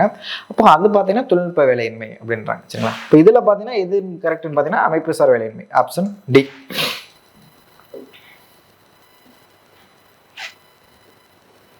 அடுத்து 44வது கொஸ்டின். பி.ஆர். அம்பேத்கரின் கட்டுரைகளை வரிசைப்படுத்துக. இந்தியாவின் மாகாண நிதி பரவலாக்கம் எப்பனா 1915. பழங்கால இந்திய வர்த்தகம் வந்து எப்பனா இந்தியாவின் மாகாண நிதி பரவலாக்கம் வந்து 1921. அடுத்து பழங்கால இந்திய வர்த்தகம் எப்பனா 1915. அடுத்து இந்தியாவில் குறைந்த நில உடைமைத்தர்கள் வந்து 1918. அடுத்த ரூபாயின் பிரச்சனை வந்து 1923. இப்போ இதில் எதுன்னு பார்த்தீங்கன்னா 3-2-4-1 3-2-4-1 ஆப்ஷன் சி.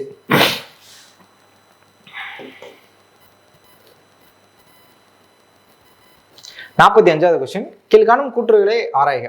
அதாவது எம்எஸ்எம்இ செக்டார் குறு சிறு நடுத்தர நிறுவனங்களில் தமிழ்நாடு 15% விழுக்காட்டுடன் தேசிய அளவில் முதலிடத்தில் உள்ளது. அதாவது எம்எஸ்எம்இ செக்டாரில் நம்ம தான் எப்பயுமே ஃபர்ஸ்ட் செக்டார் வச்சிருக்கிறதுல நம்ம தமிழ்நாடு தான் வந்து தேசிய அளவில் ஃபர்ஸ்ட் இருக்கு, கரெக்டு தான். அடுத்து 4.8 லட்சம் பதிவு செய்யப்பட்ட குறு சிறு நடுத்தர நிறுவனங்கள் தமிழ்நாட்டில் உள்ளன. 4ல் 47 லட்சம் வந்து இருக்கு. 47 லட்சம் பதிவு செய்யப்பட்ட எம்எஸ்எம்இ செக்டார்ஸ் வந்து இருக்கு. செகண்ட் ஸ்டேட்மெண்ட் வந்து கரெக்ட். அப்போ எது மட்டும் கரெக்ட்னு பார்த்தீங்கன்னா 1 மட்டும் சரி, ஆப்ஷன் ஏ. அடுத்து பொறுத்துக. 2025-26 பட்ஜெட் வளர்ச்சி இயந்திரம் அப்படின்னு கொடுத்துருவாங்க. அதாவது இப்போ 2025-26 போட்ட பட்ஜெட்டு எதுக்காக இருக்கணும், எதுக்காக நம்ம பேஸாக இருக்கணும்னா 2047 நம்ம வளர்ந்த நாடாகணும், விக்சித் பாரத் அப்படின்வாங்க. விக்சித் பாரத்னா நம்ம 2047 வளர்ந்த நாடாக இருக்கணும், அதுக்குள்ள அச்சீவ் பண்ணணும், வளர்ந்த நாடா வந்து அச்சீவ் பண்ணணும் அப்படின்றதுக்காக இந்த பட்ஜெட்டை வந்து போட்டோம் அப்படின்னு இருக்காங்க. அப்போ அதுக்கு வந்து ஒரு 4 செக்டார்ஸுக்கு வந்து ரொம்ப முக்கியத்துவம் வந்து கொடுக்கணும். அதை இன்ஜின்ஸ்னு வந்து வரையறுக்கிறாங்க. ஃபர்ஸ்ட் இன்ஜின்ஸ்னு எதை வரையறுக்கிறாங்கன்னா விவசாயத்தை வந்து வரையறுக்கிறாங்க. ஃபர்ஸ்ட் விவசாயத்துக்கு வந்து முக்கியத்துவம் கொடுக்கணும். செகண்ட் பார்த்தீங்கன்னா எம்எஸ்எம்இக்கு வந்து முக்கியத்துவம் கொடுக்கணும். 3வதுக்கு பார்த்தீங்கன்னா முதலீடுக்கு வந்து முக்கியத்துவம் கொடுக்கணும். 4க்கு வந்து ஏற்றுமதிக்கு வந்து முக்கியத்துவம் கொடுக்கணும். இந்த 4க்கு முக்கியத்துவம் கொடுத்தாதான் நம்ம 2047 ஒரு உலகத்தில் வளர்ந்த நாடாக வந்து வர முடியும். இப்போ நம்ம வந்து டெவலப்பிங் கண்ட்ரியாக தான் இருக்கோம், நம்ம டெவலப்டு கண்ட்ரியாக வந்து ஆகணும்னா இந்த 4க்கு வந்து முக்கியத்துவம் கொடுக்கணும்னு அதுக்கேற்றாப்புல வந்து வரிசைப்படுத்தியிருக்காங்க 2025-26 பட்ஜெட்டில், சரிங்களா. இப்போ இது எதுன்னு பார்த்தீங்கன்னா 4-2 1-3-4-2 ஆப்ஷன் பி. 1-3-4-2. அடுத்த 47வது கொஸ்டின். தமிழ்நாடு பொருளாதாரத்தின் இயல்புகளில் சரியானதை தேர்க. இது எந்த இதுல இருந்து எடுத்திருக்காங்கன்னா 2025 இப்போ எக்கனாமிக் சர்வே வந்து வெளியிட்டாங்க. அதில் தமிழ்நாடு எக்கனாமிக் சர்வேலேருந்து எடுத்திருக்காங்க. அதில் எது கரெக்டுன்னு கேட்டிருக்காங்க. தனிநபர் வருமானத்தில் தமிழ்நாடு 3வது உயர்ந்த இடத்தில் உள்ளதுன்னு கொடுத்துருக்காங்க. 3ல் 4வது இடத்துல இருக்கோம், நம்ம 4வது இடத்துல இருக்கோம். ஃபர்ஸ்ட் யார் இருக்காங்கன்னா தெலுங்கானா வந்து இருக்காங்க. ஃபர்ஸ்ட் எது இருக்காங்கன்னா தெலுங்கானா வந்து இருக்காங்க. 4வது இடத்துல நம்ம ஸ்டேட் வந்து இருக்காங்க. தனிநபர் வருமானத்தில் எவ்வளோ இருக்குன்னா 3.15 லட்சம் வந்து தனிநபர் வருமானம் வந்து இருக்கு தமிழ்நாட்டில், சரிங்களா. சரி, செகண்ட் பார்த்தீங்கன்னா இந்தியாவில் உள்ள மாநிலங்களின் பொருளாதாரத்தில் தமிழ்நாடு 5வது இடத்துல உள்ளது. தமிழ்நாடு 5வது இடத்துல இல்லை, 2வது இடத்துல வந்து இருக்கு. பொருளாதாரத்தில் பார்த்தீங்கன்னா 2வது இடத்துல இருக்கு. ஃபர்ஸ்ட் எது இருக்குன்னா மகாராஷ்டிரா இருக்கு. ஃபர்ஸ்ட் மகாராஷ்டிரா நம்ம ஜிடிபியில் வந்து 2வது இடத்துல வந்திருக்கும். அடுத்து நீடித்த நிலையான இலக்குகள் குறியீட்டிலும் சுகாதார குறியீட்டிலும் 3வது இடத்துல இருக்கும். கரெக்டு தான். எஸ்டிஜிலையும் சுகாதார குறியீட்லேயும் வந்து நம்ம எத்தனாவது இடத்துல இருக்கோம்? 3வது இடத்துல வந்திருக்கோம். கரெக்டு. அடுத்து குறைவான பிறப்பு மற்றும் இறப்பு வீதம், குறைந்த வறுமை நிலை ஆகியவற்றில் 5வது இடத்துல வந்து இருக்கும்னு சொல்லியிருக்காங்க. 5ல் 2வது இடத்துல இருக்கும். 5ல் 2வது இடத்துல இருக்கும். சரிங்களா? இப்போ இதில் எது கரெக்டுன்னு கேட்டிருக்காங்க? ஆப்ஷன் சி தான் கரெக்ட். நீடித்த நிலையான வளர்ச்சி இலக்குகளையும் சுகாதார குறியீட்லையும் 3வது இடத்துல வந்திருக்கும். இது ரொம்ப முக்கியம். ஏன்னா எக்கனாமிக் சர்வே தமிழ்நாடு வந்து இப்போ ரீசெண்டாக வெளியிட்டிருக்காங்க. புக்கில் இருக்க டேட்டாலாம் பார்த்தீங்கன்னா பழைய டேட்டா. இப்போ அப்டேட்டான டேட்டா பார்த்தீங்கன்னா இந்த எக்கனாமிக் சர்வேல தான் வந்து வெளியிட்டிருக்காங்க. ரொம்ப ரொம்ப முக்கியமானது. சரிங்களா? இப்போ இது எதுன்னு பார்த்தீங்கன்னா ஆப்ஷன் சி. அடுத்து வட்டார வங்கிகளை நடத்துகின்ற வணிக வங்கியில் எத்தனை சதவீதம் மூலதனம் வழங்குகிறது அப்படின்னு வந்து கேட்டிருக்காங்க. இப்போ ஆர்ஆர்பின்னு ஒரு பேங்க் வந்து எப்போ உருவாக்குனாங்கன்னா 1975 வந்து உருவாக்கியிருப்பாங்க. 1975 அக்டோபர் 2 பிரதாமா பேங்க்னு உத்தரப்பிரதேசில் வந்து ஸ்டார்ட் பண்ணியிருப்பாங்க. பிரதாமா பேங்க் யூபியில் வந்து ஸ்டார்ட் பண்ணியிருப்பாங்க. பிரதாமா பேங்க் அப்படின்னு. இந்த பேங்க்கை வந்து உருவாக்க சொல்லி ரெக்கமெண்ட் பண்ணவர் யாருன்னா நரசிம்ம ராவ்னு ஒருத்தர். நரசிம்ம கமிட்டி, நரசிம்ம குழு தான் வந்து என்ன பண்ணியிருப்பாங்கன்னா ஆர்ஆர்பின்னு ஒரு பேங்க்கை வந்து உருவாக்குவாங்க. இந்த பேங்க்கோட நோக்கம் என்னன்னா முழுக்க அந்த கிராம தொழில் பண்ணுறவங்களுக்கு வந்து அதிகமான லோன்ஸை வந்து கொடுத்து அவங்கள வந்து மேம்படுத்துறதுக்காக கொண்டு வரப்பட்டது ஆர்ஆர்பி பேங்க்கு. இந்திரா காந்தி அவங்களோட பீரியடில் வந்து கொண்டு வந்திருப்பாங்க. 20 அம்ச திட்டத்தோட ஒரு பார்ட்டு தான் என்னன்னா ஆர்ஆர்பி பேங்க் வந்து கொண்டு வந்து அந்த கிராமத்தில் வேலை பார்க்குறவங்களுக்கு, விவசாயம் பார்க்குறவங்களுக்கு, குடிசை தொழில் பார்க்குறவங்களுக்கோ இல்லை மற்ற நெசவு தொழில் கிராமம் சார்ந்த தொழிலை வந்து யார் பார்க்குறாங்களோ அவங்களுக்கு வந்து லோன்ஸை கொடுத்து அவங்களோட வாழ்க்கை தரத்தை முன்னேற்றி வறுமையை வந்து ஒழிக்கணும். இதுதான் 20 அம்ச திட்டத்தில் ஒரு பார்ட் இது. சரிங்களா? சரி, இது வந்து 75 கொண்டு வந்திருப்பாங்க. இதை வந்து ஷேர்ஸ் வந்து கேட்டிருக்காங்க. ஷேர்ஸ் வந்து பார்த்தீங்கன்னா மொத்தம் 100% பார்த்தீங்கன்னா 3 வந்து பிரிச்சுக்கிடுவாங்க. 50, 35, 15. 50% யார் கொடுப்பாங்கன்னா சென்ட்ரல் கவர்மெண்ட் கொடுக்கும். 30% யார் கொடுப்பாங்கன்னா கமர்ஷியல் பேங்க் வந்து கொடுக்கும். 15% யாருன்னா அந்த ஸ்டேட் கொடுக்கும். எந்த ஸ்டேட்ல இருக்கோ அந்த ஸ்டேட்ல வந்து கொடுக்கும். அப்போ இதில் கேட்டது எதுனா வணிக வங்கிகள் வந்து எத்தனை சதவீதம் வந்து மூலதனம் வழங்குறாங்கன்னா 35% வந்து வழங்குறாங்க. 100ல் 35% வந்து வழங்குறாங்க. இப்போ இது எதுன்னு பார்த்தீங்கன்னா ஆப்ஷன் சி. அடுத்து தென்னிந்தியாவின் ஒரே வற்றாத நதி எந்த ஊருக்கு அருகில் வங்கக்கடலில் கலக்கிறது? தென்னிந்தியாவின் வற்றாத நதி எதுன்னு பார்த்தீங்கன்னா தாமிரபரணி. நம்ம தமிழ்நாட்டில் வற்றாத நதி எதுன்னு பார்த்தீங்கன்னா தாமிரபரணி தான். அது எங்கே கலக்குதுன்னா புன்னக்காயல்ன்ற இடத்துல கலக்குது. அதாவது தூத்துக்குடியில் புன்னக்காயல்ன்ற இடத்துல கிடக்குது. கடலூரில் எது கலக்குதுன்னா காவேரி. பாக்நீர் சிந்தில் எது கலக்குதுன்னா வைகை வந்து கலக்குது. கூவத்தூரில் எது கலக்குதுன்னா பாலாறு வந்து கலக்குது. வற்றாத நதி எங்கே கலக்குதுன்னு கேட்டிருக்காங்க. எங்கே கலக்குதுன்னா புன்னக்காயில் வந்து கலக்குது, தூத்துக்குடியில். இப்போ ஆப்ஷன் சி. அடுத்து வறுமை மதிப்பிடுவதற்காக 50வது கொஸ்டின். வறுமை மதிப்பிடுவதற்காக திட்டக்குழுவால் அமைக்கப்பட்ட குழுக்கள்.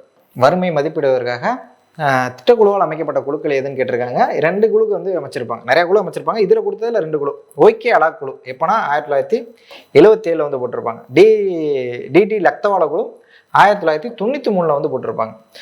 அலாக் குழு வந்து 1977, லக்தவால வந்து 1993 போட்டிருப்பாங்க. இந்த 2 குழு தான் வந்து என்னன்னா வறுமைக்காக போடப்பட்ட குழு. எது ஆன்சர் பார்த்தீங்கன்னா ஆப்ஷன் ஏ 1 மற்றும் 3. ரகுராமன் ராஜன் குழு வந்து எப்போ போட்டிருப்பாங்கன்னா 2002 வந்து போட்டிருப்பாங்க. முன்னாள் ஆர்பிஐயோட கவர்னர். எதுக்காகனா ஃபினான்சியல் செக்டரை வந்து ரீஃபார்ம் பண்ணுறதுக்காக போட்டிருப்பாங்க. அடுத்து நரசிம்ம குழு வந்து எப்போ போட்டிருப்பாங்கன்னா 1991 வந்து போட்டிருப்பாங்க. இது எதுக்காகனா பேங்கிங் செக்டரை வந்து ரீஃபார்ம் பண்ணுறதுக்காக போட்டிருப்பாங்க. இதில் என்ன கேட்டிருக்காங்கன்னா வறுமை ஒழிக்கிறதுக்காக போடப்பட்ட குழு எதுனா ஓகே அலா குழுவும் டிடி லக்தவால குழுவும். Option A. சரிங்களா? சரி, இப்போ யூ கேன் டெஸ்ட் செகண்டோட எக்கனாமிக் எக்ஸ்பிளனேஷன் வந்து முடிஞ்சிச்சு. தேங்க்யூ.